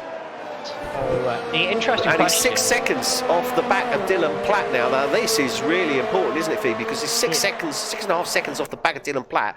Dylan Platt has probably got about another, maybe, I don't know, 14 laps. Callum White could quite easily close down on him now. Yeah, I was just about to mention this. Is what would Dylan Platt be looking to do? Because Dylan Platt is definitely looking to go for a one-stop strategy. So he's going to be going onto the soft compound tyres to close this race. Yeah, I think at the moment, if he was to pit, well, if Dylan Platt isn't going to pit now, not unless he has to. He's definitely going to be aiming for around about probably lap 35 plus. So on that basis, obviously Callum White, he's got to have probably, I don't know, let's say 25 laps. So he's got, let's say he's got 25 laps to try and catch up to Callum White. Callum White's got 14. It's interesting to try and predict at this moment in time. Well, Callum White's going to have to pit again, remember, because he's going to have to go onto a different compound of tyres. He's used 2 sets of mediums. He has, under regulations, to use a different compound, and he's undoubtedly going to be going onto the soft compound tyre. I think that's the same with Tom Stevens, the same with Phil Harris. Yeah, so if in the fact Dylan Platt is actually got an advantage, because all those guys behind him are going to have to pit again, go onto a different compound tyre, whereas Dylan is only going to have to pit once, effectively. And he still hasn't pitted, remember. That's what you've got to bear in mind. So that gap, now, the important thing here, at this moment in time, is for Callum White, if he's going to try and break Dylan Platt with the potential to win this race, him and his teammate Tom Stevens have got to get past Dylan Platt on this track before he pits. Yeah, and I've got to say, that's going to be beneficial for Phil Harris at the moment, probably towards the end of the race, as Tom Stevens has picked up a 3-second time penalty. Yeah, well, time penalties, I'm sure, will come into play at the close of this race if it is a closed race. Undoubtedly, we've already seen through the season these things happen. Or if they stack up. Yeah, indeed. You know, there's always the option of a safety car, and we saw that last week. With the Dutch guys, so there's every possibility of a safety car, and if that comes into play, that's really going to be interesting. Indeed. The interesting thing at the moment as well is Adrian Rich. I don't think he has pitted yet since going onto the medium tyres, as he's now done 23 laps on them. So he should be coming into the pits soon. That at some point. They're just looking at the gaps out there. Well, the other guys obviously that have opened up, Ryan Lear, he's got onto a set of hard compound tyres. That's Dylan Platt's teammate. He's currently on 19 laps, so he's only 4 laps behind on that. So he's got the potential of running into the 40s on those hard compound tyres. That immediately signals to me that he's looking to close this race on a soft compound tyre. So Dylan Platt, I think here, has got a great opportunity to probably move up maybe 3-4 places. I don't think it's going to get him on the podium, but I think there's every possibility that on the strategy that he's on, he's going to be looking at around about maybe P5, P6, but around about P5 probably. Yeah, indeed. I'm just trying to look. So, if we have a look on here, I mean, Dylan Platt leading the way at the moment. He's on 24-lap old hard compound tyres. He's 3.1 seconds ahead of Callum White, who has closed down that gap. Remember, it was 6 seconds. So he is definitely going to be looking to try and make a move on Dylan Platt before Dylan comes into the pits, as is Tom Stevens, I'm sure, and also very likely Phil Harris. Sean Gregory is currently in P5. He's on 7-lap old soft compound tyres. Then we've got Ross Milburn, his teammate. He's in P6 on mediums. Then we've got Adrian Rich. He's just come into the pits. He's come off those medium tyres, now gone on to the hard compound tyre, undoubtedly to close this race. This is going to be very interesting. Indeed.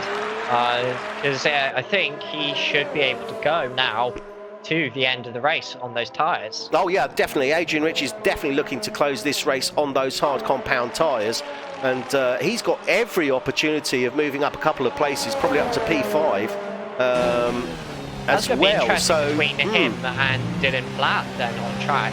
Well, I don't think it's going to be. I think Ryan Lear is more likely now to probably get that P6 place. But it all depends. We could see, potentially, for the close of this race, a fight between Adrian Rich and Ryan Lear for 5th place. It's going to be interesting to see how that actually pans out. But, yeah, the more important thing here is these Callum White, Tom Stevens and Phil Harris as to whether they actually get past Dylan Platt. Now, Dylan, maybe he might look to change his strategy, because he was looking to try and go to, I would suspect, around about lap 35 plus on those hard compound tyres and then go on to the medium compounds. I don't know. I don't know if this is going to work for him, to be brutally honest. Tom Stevens has picked up another time penalty, so he's now got 6 seconds. So that's going to get interesting. It's definitely going to come into play, and Tom Stevens has already lost podium positions because of his points accumulation during a race, and it is an area that he is aware of that he needs to work on. Yeah, because at the moment, if Phil Harris keeps sort of pace to him and doesn't let that time drop, Tom Stevens will finish 4 seconds behind him. So that is if things stay the way they are and Phil Harris is able to keep up with him. But I mean, that means Tom Stevens is effectively throwing away a podium finish. Yeah, he's got to put his foot to the floor now. But going away from the leaders at the moment and looking towards the midfield, Spanner has been thrown into the works in terms of strategy, because Gary McKenny is on the soft compound tyres and has only done 3 laps on them. But Gary McKenny at this moment in time is 11.5 seconds off the back of Ross Milburn. Ross Milburn, 7-lap old mediums. Chances are he's got, let's have a look. Let me see, 10, probably another 18 laps left in those. Those mediums will last him longer than Gary McKenny's softs.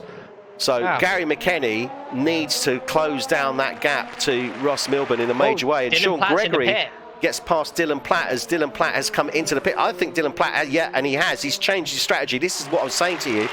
I was looking for him to go onto those mediums. Now, he has come in early and gone onto those mediums, and I think he's covering himself because he has now changed strategy. He's going to be looking, I think, if he can try and get those mediums to last, he will. But the likelihood is now that he's giving himself the opportunity of maybe closing the race on the soft compound tyre. Quite possibly indeed. The variation between strategies here, between all of the drivers, sort of on the top end and in the midfield, is making it very interesting. It's going to make it very interesting to watch the final. Sorry, it gets past Ross Milburn. So he's up into P5. He's already up into P5. He's 6 seconds off Sean Gregory at this moment in time. Yeah, Sean Gregory on a soft compound tyre, although that said, Dylan Platt is fast, so he will undoubtedly look to try and close it. And there's a real fight going on here between Ross Milburn and Dylan Platt, as Ross Milburn takes the place back from him as they're coming round 12. Indeed. This is certainly shaping up to be a very interesting race at the moment. Lots of overtakes happening on track, different strategies going on. It seems to be quite unpredictable, and well, what more can you ask for from a Formula One race? Well, ultimately, at the end of the day, I think the shake-up occurred during that qualifying, that Q2 session, and indeed the Q3 session being a wet session. I think that's really what's mixed up this this grid and this race, and has led to such variation of strategy and also change of strategy, because I'm absolutely certain that Dylan Platt was looking at a one-stop going from the hards onto the mediums. He's had to come in early. His arm has been somewhat twisted by the fact that the Mercedes have performed surprisingly well. Not surprisingly well, they've performed well, and indeed Phil Harris as well in that Rocket Williams. So that's forced his hand somewhat to come in earlier onto those mediums. But look, he's making the move on that Mistral straight, gets back past Ross Milburn as they come into the Mistral chicane. Sure, Ross Milburn's going to try and come back to him, but I think now it's going to be difficult. I think Dylan Platt's now found his comfort zone on those mediums. His tyres are warmed up now, probably after a lap or two out. So I'm sort of looking at the strategy. I'm just sort of thinking, sort of, what would have happened if Dylan Platt came in after all the others pitted while we had such a massive lead? And all of that, well, and yeah. Put himself onto a similar strategy to the others in the lead. And all of that. The answer to that, my friend, is if my uncle had been a woman, she would have been my auntie. So, I mean, we can always speculate what might or might not have happened, but it's very difficult to do that. We will obviously speculate as to what may happen, but I think to speculate on things that have gone, I think it's very difficult to say. I just think that Dylan was definitely on that strategy of hard going onto the soft, but had to change it because of the way that those Mercedes and indeed, as I said, Phil Harris and the Williams have come back. It was clear that they were going to make the move on him on track. So what does he do? He's got a choice. Does he stay out there, stick it out, and know that he's probably going to end up off the podium, or does he try and change it up? And that's what he's done. He's changed it up. He's gone onto the mediums. He's gone super aggressive now to try and see if he can close that. And the chances are he's probably going to finish on the podium, but he's got a hard fight if he's going to try and get that first place. I think if he's to finish on the podium, it might be P3, as it looks like the Mercedes have reacted to either Dylan Platt or quite possibly Tom Stevens is reacting to his penalties, because they are tracking away now from Phil Harris over the course of the last few laps. The gap has gone from 2 seconds to 4 seconds. So they are starting to pull away now and lead.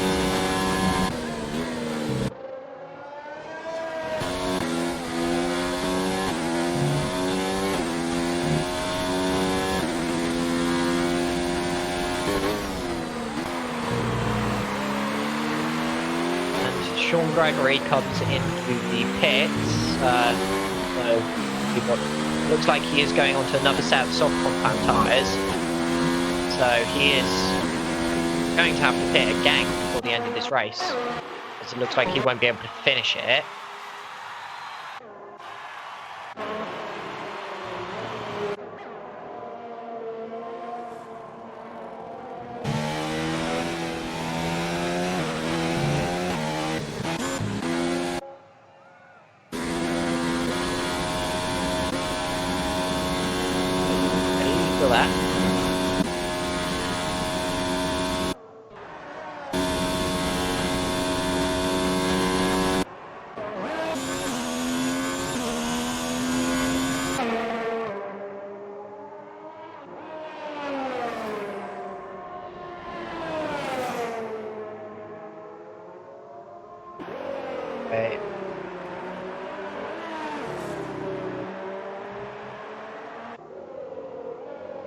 I say, Dylan Platt, in the last 3 laps since he is pitted, has moved up into P4.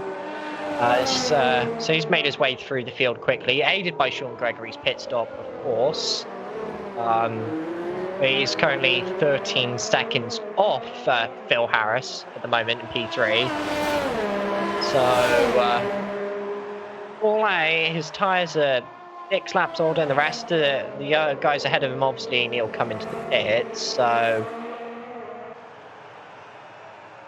things are starting to heat up and get interesting in the front of the field. That is for sure.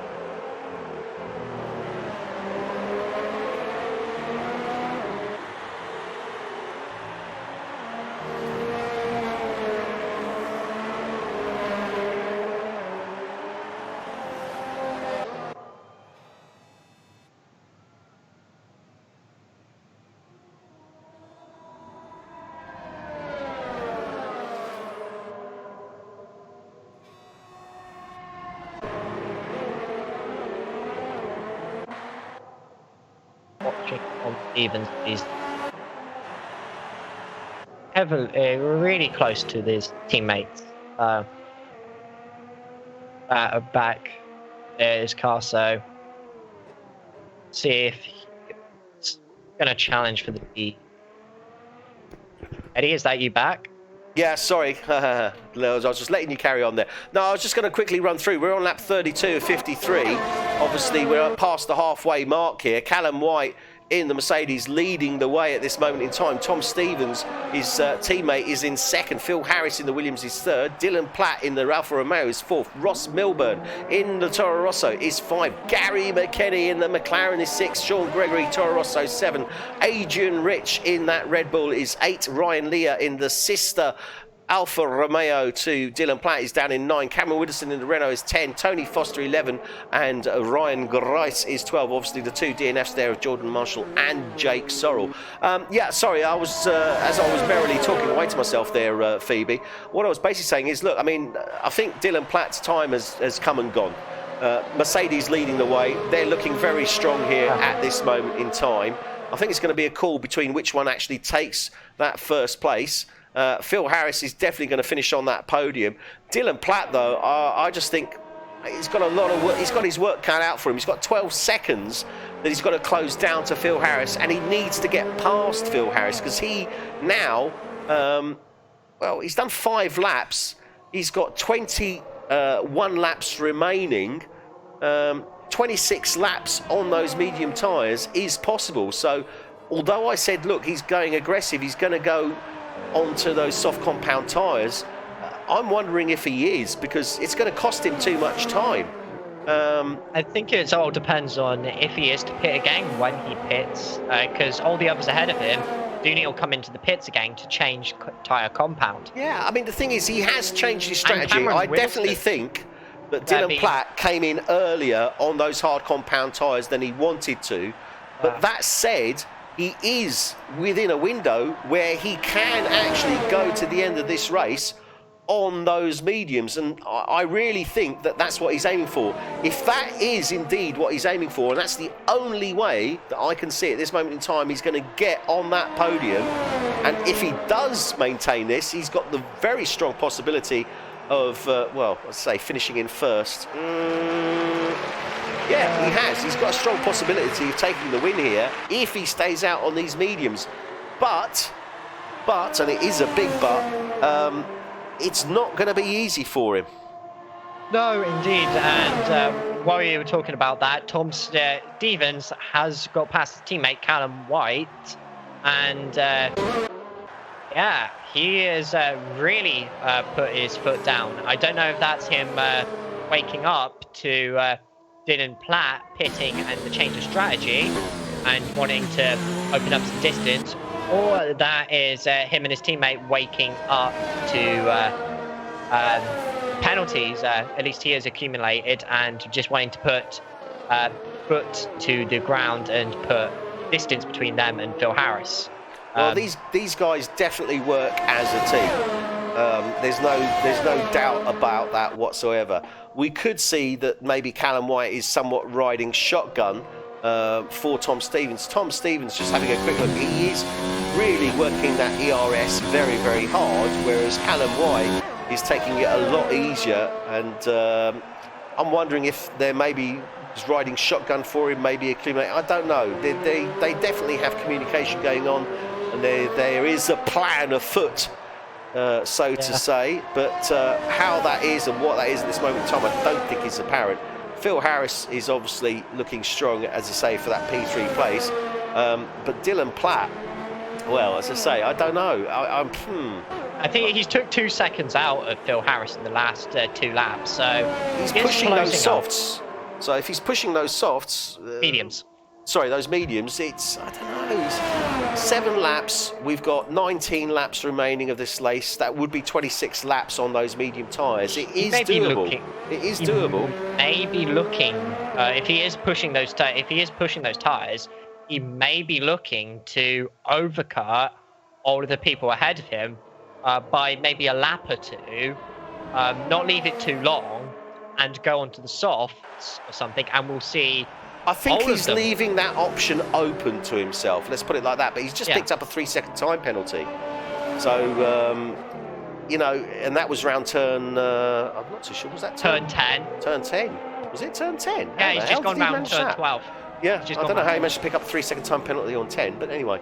Yeah, I mean, I think he's leaving the options there, and it is good. I mean, as I say, I'm pretty sure he came in earlier than he wanted to of those hard compound tyres, but I don't think he had much choice. But he has left the option there for him, as you rightly say. You know, he could push and look to do an overcut on the cars ahead of him, because they will definitely have to pit before him. But the problem that he's got is when they come in and pit before him, they're going to be going to close this race on a soft set of tyres, and he'll still be on those mediums. So depending upon the gap he's got, it's going to be a tough one. He's got the gap down to 8.7 seconds now. Looking at but that's to Phil Harris. He's still got 6.5 seconds to Callum White, and then another 2 seconds to Tom Stevens. So in reality, what we're looking at is round about 17 seconds that he's got between him and the race leader. Gap is 16.5 at the moment to the leader, but it's down to 8 seconds to P3 and getting on that podium and the next hole of points. And also, Tom Stevens will have to pit first, possibly out of the lot of them, as his tyres are the oldest, and he does have those 6 seconds of time penalty accumulation. Wow. So things could get those will come into play. Yeah, things could get very interesting. I would say I think the closer Dylan Platt gets to Phil Harris,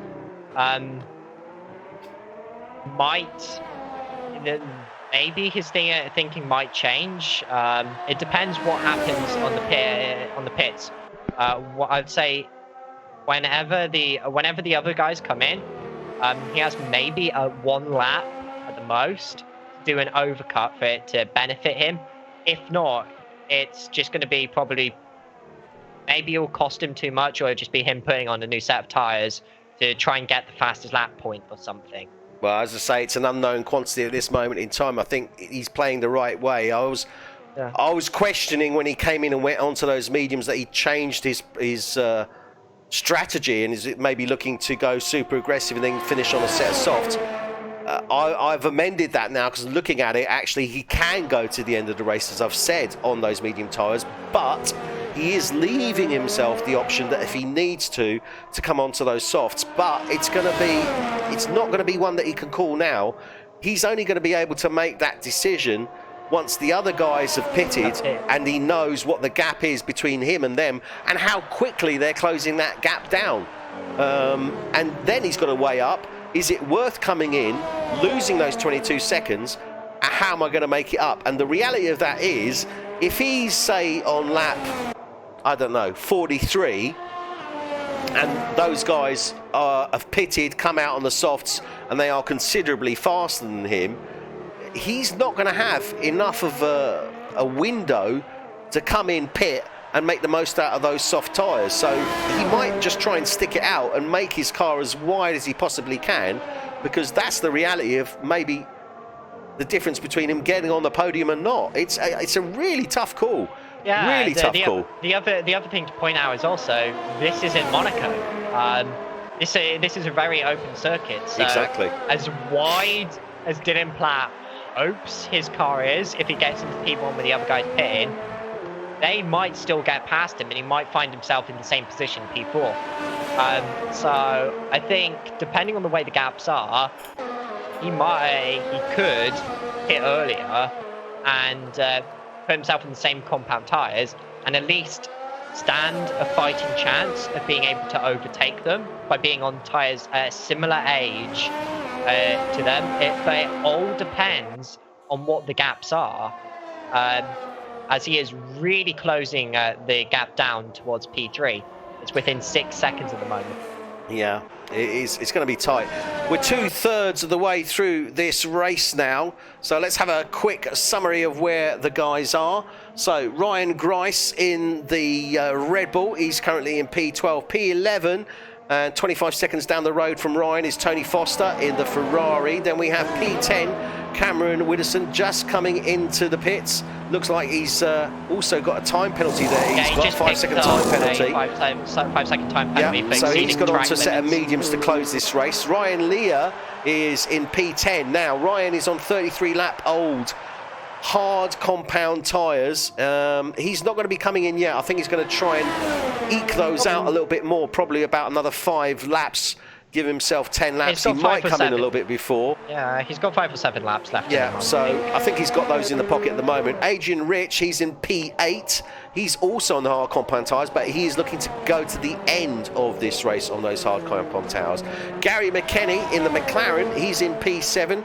He's on a soft compound tyre. He could probably do about another 3, 4... Well, he could go up to 20 laps, I guess, on these soft compounds and take him up to lap 43 to then finish on another set of softs. So he's definitely going to have to pit. Sean Gregory in the Toro Rosso, he's P6. He's also going to have to pit because he's not going to stretch those softs out, and he's going to come in and go on to another set of softs to close this race.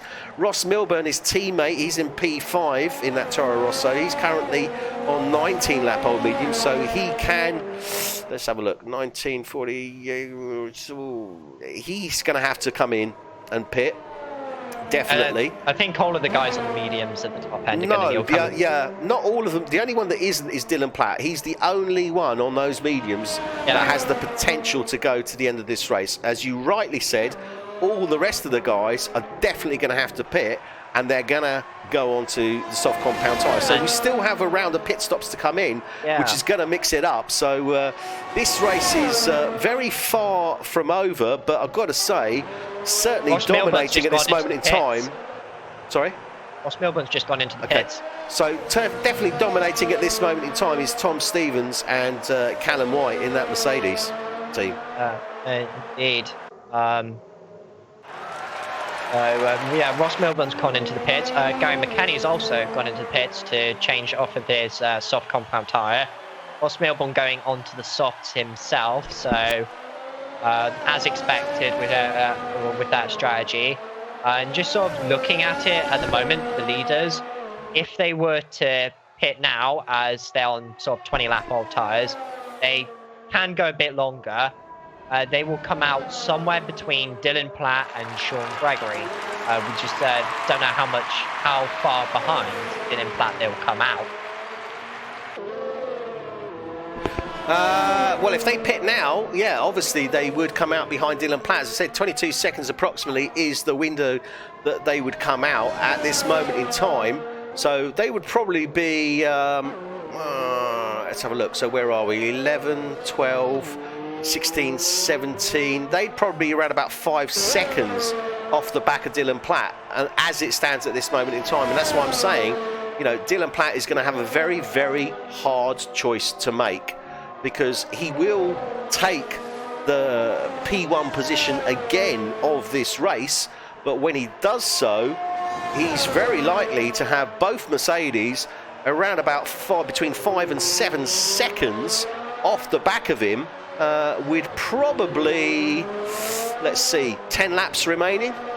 Yeah, I was just going to point out something a bit interesting as it stands at the moment, but that got ruined by Phil Harris picking up a 3-second time penalty, because Tom Stevens has picked up another one as well. We're accumulating to a total of 9 seconds, which is exactly where Phil Harris is. Just out of interest, how many time penalties has Dylan Platt got? Ooh, I can take a look at that. Yeah, actually, if you wouldn't mind, Phoebe, doing that for me, I'd appreciate it. Dylan Platt, I'm only seeing his name come up once. I think, sure. Right, so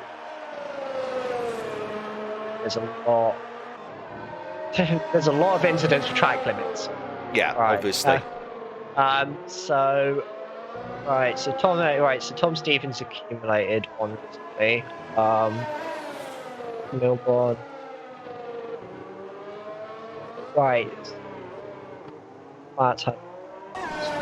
You think he picked up one? Yes, he has got at least 3 seconds time penalty. So Dylan Platt has 3-second time penalty. Phil Harris coming into the pits now. He's got 6 seconds worth of penalties. Yeah. Tom Stevens has got 9 seconds worth of penalties, and Callum White has... I don't think he has any. So he hasn't got any. So really, Dylan Platt is racing with Callum White, because this is the race that's going to count. Yeah. It's between him and Callum White. So with those penalties as they stand at the moment, that is where it is. We've seen Tom Stevens come in, and as I said, look, he's 5.3 seconds off the back of Dylan Platt. Phil Harris has also come in, but, well, I don't know, did he serve a penalty? Because he's 15 seconds off the back of Tom Stevens. If he has a 5-second time penalty to his name, he will serve it. Any of the 3-second ones that pit lane do not serve. Okay, so I'm just wondering how on earth he's ended up 15 seconds behind Tom Stevens. Maybe he had a 5-second penalty then. Well, even so, that's a real gap. But anyway, so Tom Stevens is on those softs. He's 4.5 seconds and closing down on Dylan Platt in a major way. Callum White still hasn't come into the pit. He's coming in now. So Callum White's coming in now. Dylan Platt will assume. Now, this is very interesting, because look who's behind Dylan Platt. His teammate, Ryan Lear, who's currently in P9. Now, could Ryan Lear try and hold off that Mercedes of Tom Stevens? Not unknown for teams to run shotgun, but the problem he's running in P9. He's going to have blue flags waved at him left, right and centre. Indeed he is, and Callum White is going to be coming out behind Tom Stevens as well. Yeah. So, now this is interesting. What does Ryan Lear here do? Dylan Platt, what does he do? He's got plenty of ERS. He's got about 60% ERS at the moment. He's building it up. He's building it up as he's coming round that 4, 5, 6 turns. If he was to pit now, he will come out P5 behind Ross Milburn. I was going to say Sean Gregory, but he just came into the pits. He's got 11 laps. There's no way he's going to be able to hold off that Mercedes for 11 laps. Now, the advantage that he's got is that Tom Stevens has got 9 seconds worth of penalties, as opposed to his 3. So he's got a 6-second gap. So does he pit at the end of this lap? I don't know. I don't think... Go onto the soft compound tyres and just gun it.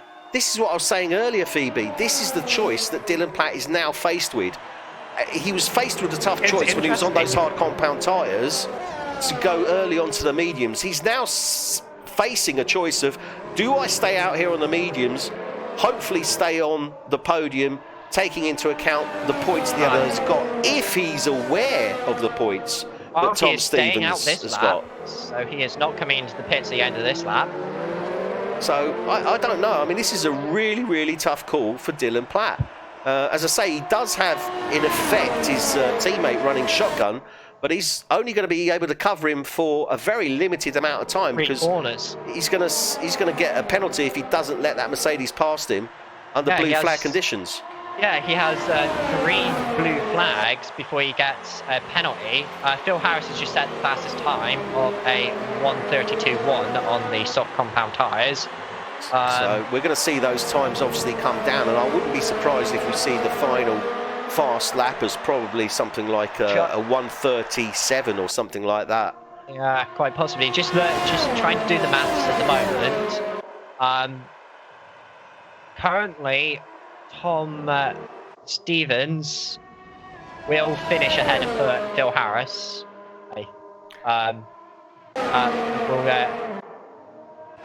So Callum White will finish ahead of Tom Stevens at the moment. Sorry, Tom Stevens has got past Ryan Lear, and he's now 1.1 seconds off the back of Dylan Platt. As I said, if Dylan is aware that Tom has those time penalties, 6 seconds is the gap. 10 laps is what is remaining. Does Dylan Platt think that he can stay close in behind that Mercedes and take that first place? Well, this is going to be interesting. I'm just having a look at now. This is interesting because Tom Stevens has pretty much depleted his ERS. Dylan Platt is still sitting around about 70%. I think that Dylan Platt is not going to make it easy. Turn 1. Yeah, he's going to. I think Dylan Platt is going to try and slot in behind Tom Stevens and just be dragged along. Yeah, and stay in his drag until the end of this race, because he knows he's going to take it. He's making a move back into 3. But is he get aware of the points that Tom Stevens has or not? Has Jeff told him? I'm sure Jeff would have said something to him by this point. Oh no, Jeff's useless. This is a real. Now this is the thing, you know. This is what we're looking at. This is, well, it is racing, but also it's very much as we would expect in esports, a simulation of real world. This happens in the real world as well. This is not just racing, but it's strategy. Strategy is also important. Yeah, I think so far, down to qualifying, having rained a lot or not, this has been the most interesting race to watch because all the drivers have been on completely different strategies. Yeah, absolutely. Which has just made it ridiculous to predict, as usually, from what I've seen, it's mostly everyone's doing the same thing, and then you might have like Tom Stevens just going through the grid on a set of hard compound tyres, and you're going, what the hell's going on here? Yeah, absolutely. I mean, it has definitely mixed it up. And I just want to quickly refer back to where we were with regards to these guys, because I just want to see, position change. I just want to go back to that, because let's not forget, Tom Stevens started in P8. So great run from him. Tom Stevens started in P8. 8 laps now remaining of this race. He's got himself up into P1. Dylan Platt started in P1, so he's down 1 to 2. Callum White's, well, he started in P3, and that's where he is now. Phil Harris started in P2. He's down to 4. Ross Milburn started in 14, started at the back of the grid, and he's got up to P5. And this is something that we've seen from Ross Milburn before. He's ended up on 2 podiums in the past 2 races, coming from the back of the field. Sean Gregory started in 12. He's up 6. So Team Toro Rosso have done very well indeed. Gary McKenny started 6, dropped down to 7. Adrian Rich, well, he started in 5. He's dropped down to 8. Ryan Lear started in 7. He's dropped down to 9. Up 3 is Cameron Widdowson from 13 to 10. Tony Foster, he stayed where he was in P11, and Ryan Grice is down 2 from 10 into 12. Obviously, Jordan Marshall, Jake Sorrell, as we know, DNFing, unfortunately, on the entrance into the pit lane. We've got 8 laps remaining now. This is F1 Tonight UK, just in case you forgot.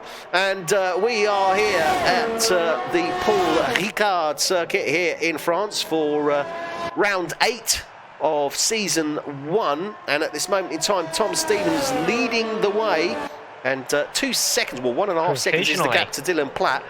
We've only got 7 laps remaining. I think Tom Stevens is only provisionally leading because there's only, with time penalties to come into effect, there's only 2 tenths between Callum White and Tom Stevens.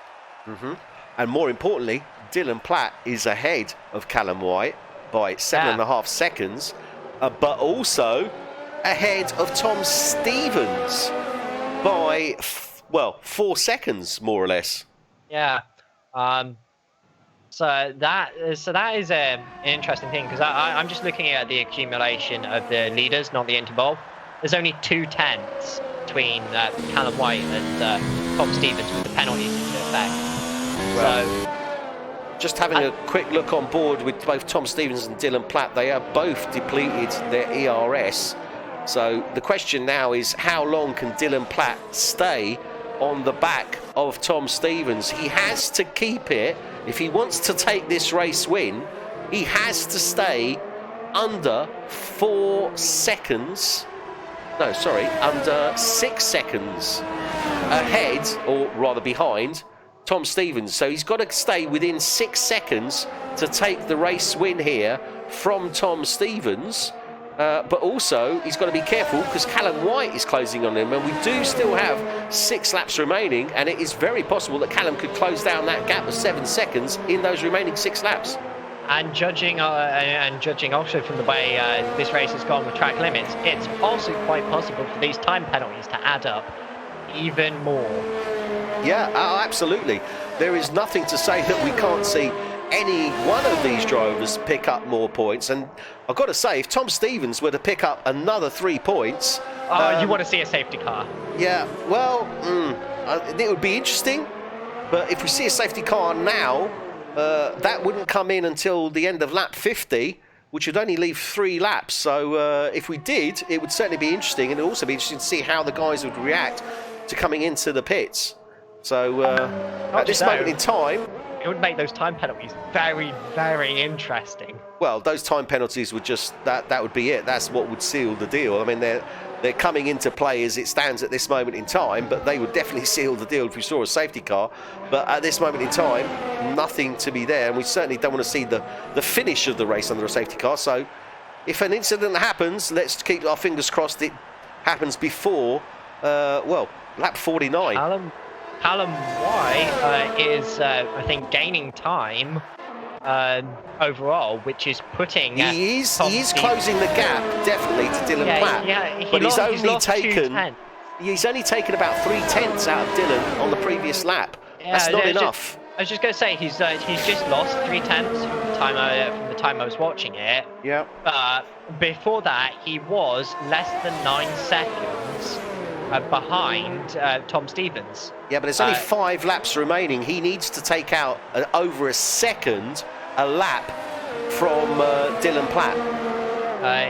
Indeed, but it is still shaping up for an interesting position to see if, at this moment in time, to see if Tom Stevens finishes P2 or P3.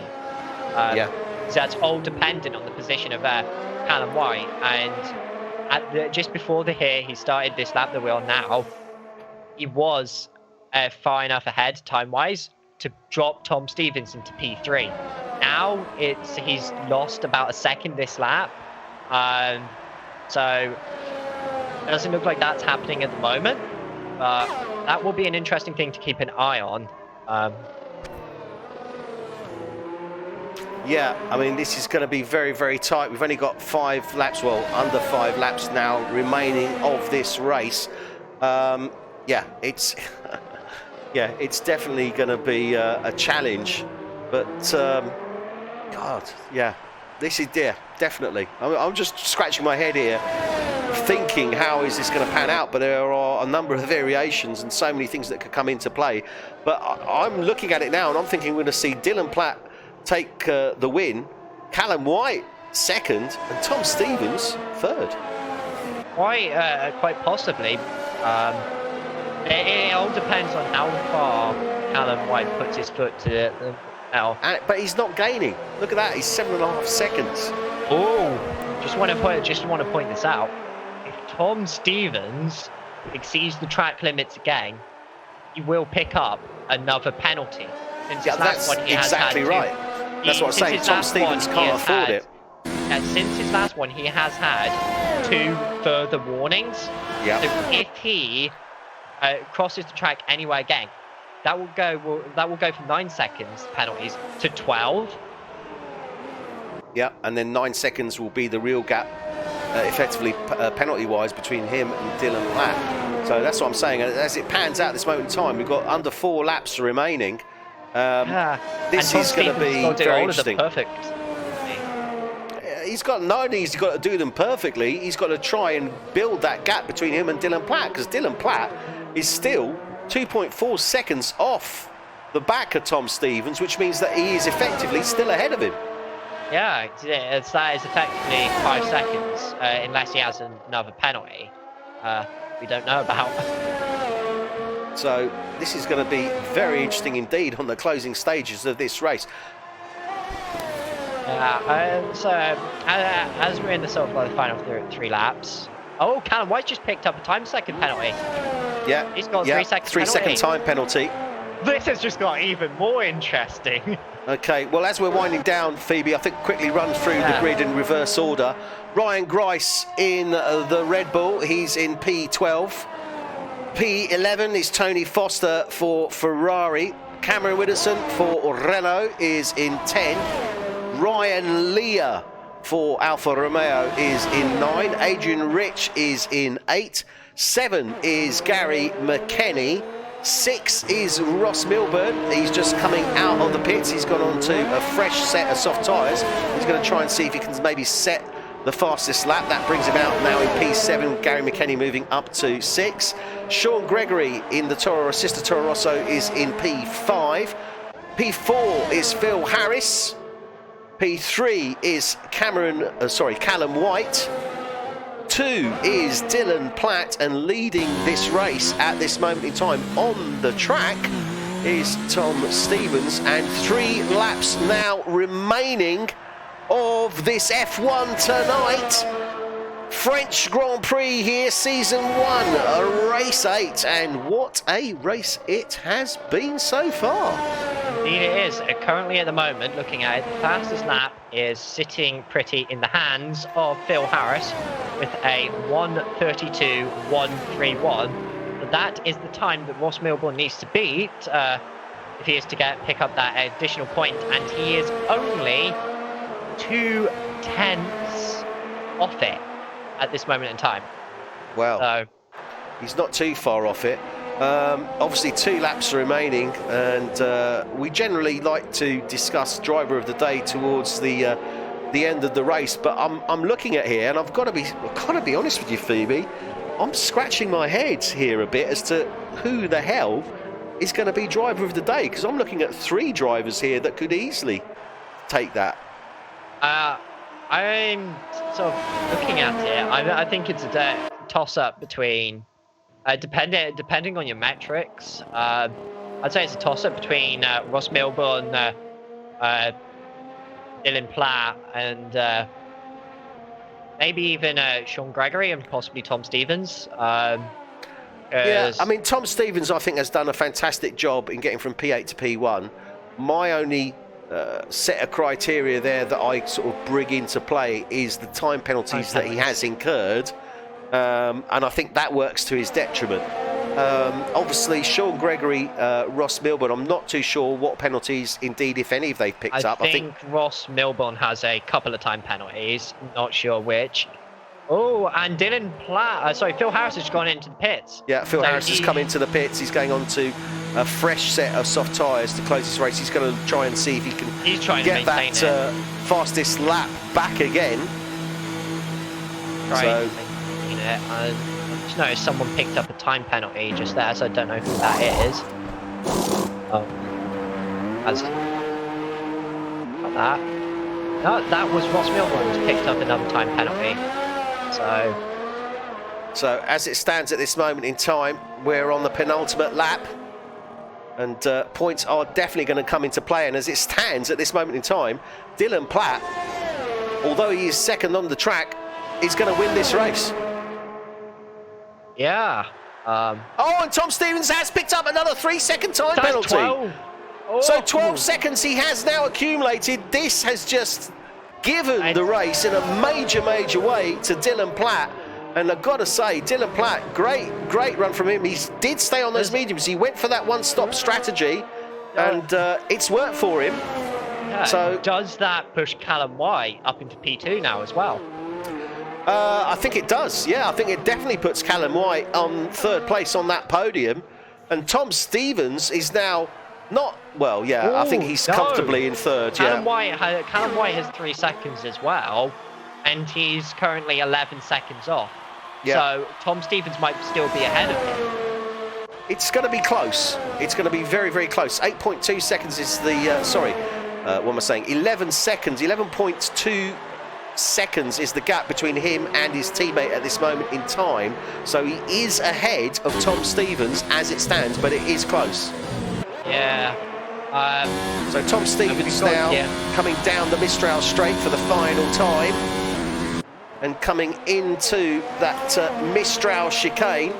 He is not going to take the win here, barring any incident with Dylan Platt, but Dylan Platt will take the win here. Going back to what we were saying with regards to position change, I've got to say, personally, I think Sean Gregory has driven a great race, as has Ross Milburn. I think Tom Stevens has done great coming from 8 to 1. But I've got to say, Dylan Platt has driven a very confident race. He's stuck to his strategy, and he has made it work for him, and he's raced well. So I've got to say, driver of the day in my books, he's going to go to Dylan Platt.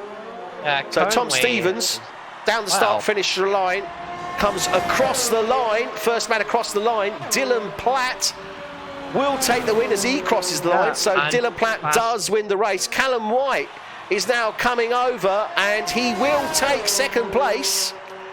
So Callum White in the Mercedes comes in second. Tom Stevens comes in third. So those 7 places that he took actually dropped down to 5. Phil Harris in the Rocket Williams coming round the final set of corners into 14, 15. And he will take P4. The fastest lap has been so far claimed by Ross Milburn. It's now, Phil Harris has now said it. So before that lap time was set, it was in the hands of Ross Milburn. But Phil Harris takes the fastest lap so far. Provisionally at the moment. Yeah, so far Ross Milburn coming across the line. He does not take it, so he finishes 6th. Gary McKenny over the line. Sean Gregory has finished 4th. So Sean Gregory has finished 4th there. Okay, that does mix things up a bit, because obviously I was going to say Dylan Platt for the driver of the day, but I was looking at Sean Gregory. I don't know. What do you think, Phoebe? It's a toss-up between Sean Gregory and Dylan Platt. Which one? You make the decider. Oh, I don't know. Dylan Platt has done a phenomenal race. I just like to say as well, from what I was observing, you've got to love the AI. Right as some of the drivers crossed the line there, the McLaren smashed into the back of one of the Renaults with the AI driving. No. You just gotta love and watch it. Atypical there. Yeah, atypical of the AI. So there we have. That is the race finish. Phoebe, I'm going to cut out now and get ready for the podium interviews. Yes.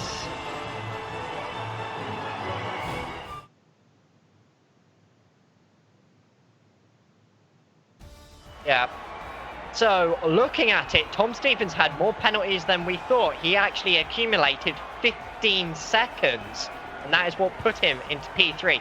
Callum White only had 1 time penalty, same with Dylan Platt, 3 seconds each. Phil Harris had more penalties than expected, with 9 seconds, which is what's ultimately dropped him down to P5. Looking at the championships and the points and standings at the moment, Sean Gregory will pick up, I think, 12 points after this, and Dylan Platt picks up a further 25. So that opens the gap up between them, puts Sean Gregory up onto 89 points and Dylan Platt up onto 150, opening the gap up to 61 points between them in the Drivers' Championship.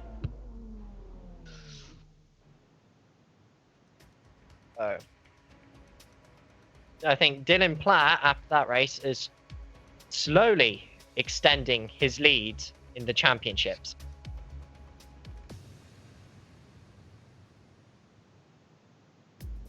Have everyone ready for the...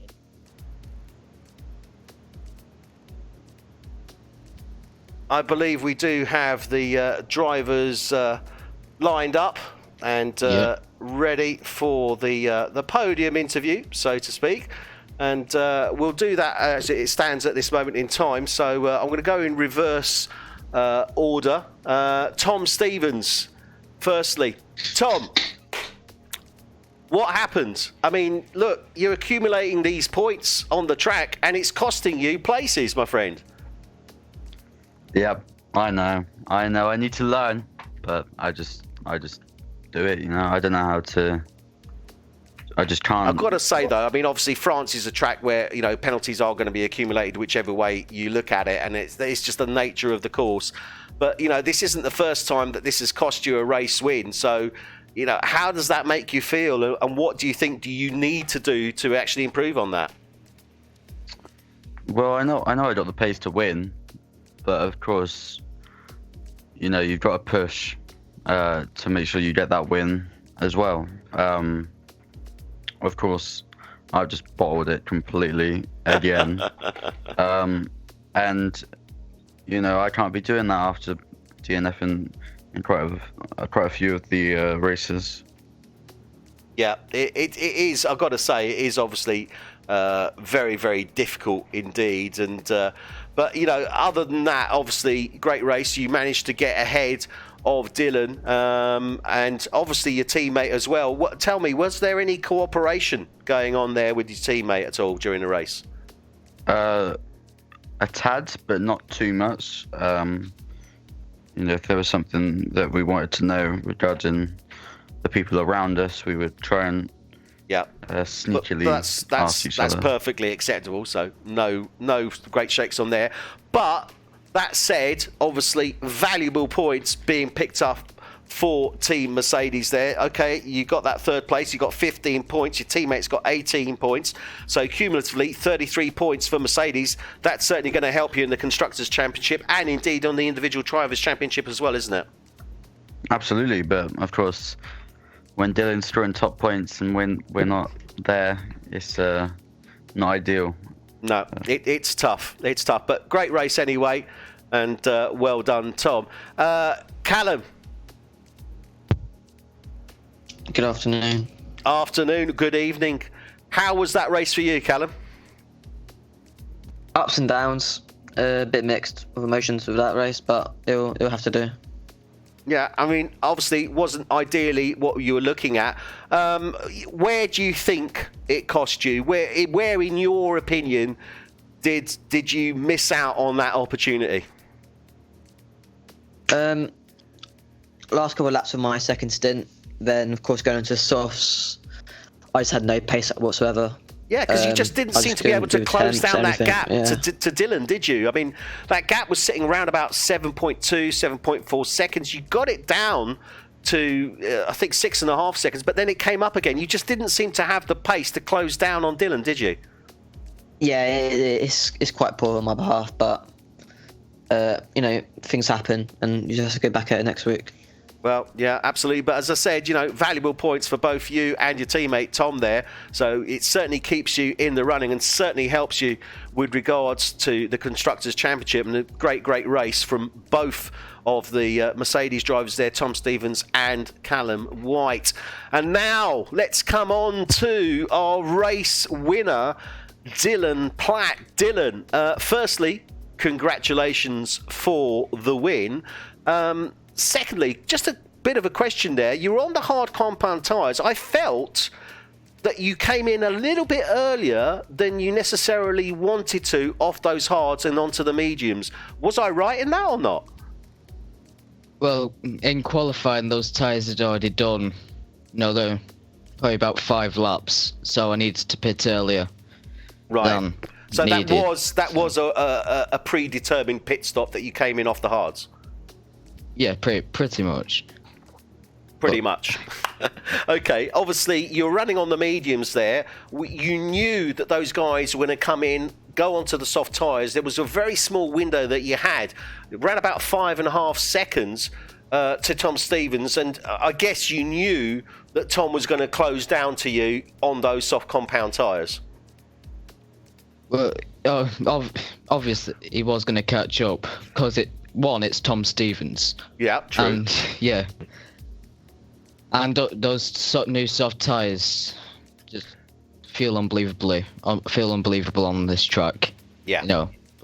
Overheating issues did hamper him at the end of the race. So. Were you aware of the points difference and the points that Tom had accumulated via Jeff, or were you not aware? Yeah, I was aware. I just tried to keep up and somehow, I did. I was expecting Callum to catch up with me, but it certainly was a tough one to say the least. So a great result. I guess you're happy, obviously, picking up the 25 points. Pretty much seals your lead at this moment in the time as we go into the second third of the season. What are your feelings so far on the season and obviously your performance? Yeah, it's been surprisingly good. I didn't expect it. I was just expecting to be, top end of the midfield maybe, at a push. Yeah. But consistency seems to have really helped me. Being on the podium every race but one. Yeah. But Tom has been caught up in numerous incidents that hasn't been his fault. So if it wasn't flaws, it'd be closer, if not in front. Yeah, absolutely. But another sublime race. Obviously, next week, different place. We're going to be in Austria. How do you feel about Austria? Not very well. I'm not a big fan of the track on this game. It's one of my weak ones. Okay, and before we go off on the broadcast, I just want to quickly throw that question actually to Tom Stevens and Callum White. Tom, how do you feel about Austria? Personally, on this game, I love the track. However, it's just going to be Penzardin, isn't it? So I just need to focus on that. Okay, and Callum, what are your thoughts? It's a strong track. It's just consistency. It's a consistency again, so it'll be interesting. Well, sounds like you're going to have your work cut out for you, all three of you, because I'm sure we're going to see you all fighting to the end. And fantastic race from all three of you. Great result. Well done to all. And thank you very much for joining us here for this podium interview. We are now climbing to the close of the session. Phoebe, closing remarks from you, please. I think there's one thing I just want to know when we got the drivers here. It's just like, next time out, Tom, are you going to be sticking to the track limits? Or are you going to make the race even more interesting for us with having to do maths?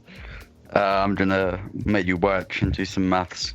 It's been a few years since your school years. It's been many, many years, my friend. I can tell you that from my side, that's for sure. Okay, well, thank you very much, everyone. I hope you've enjoyed it. We certainly have.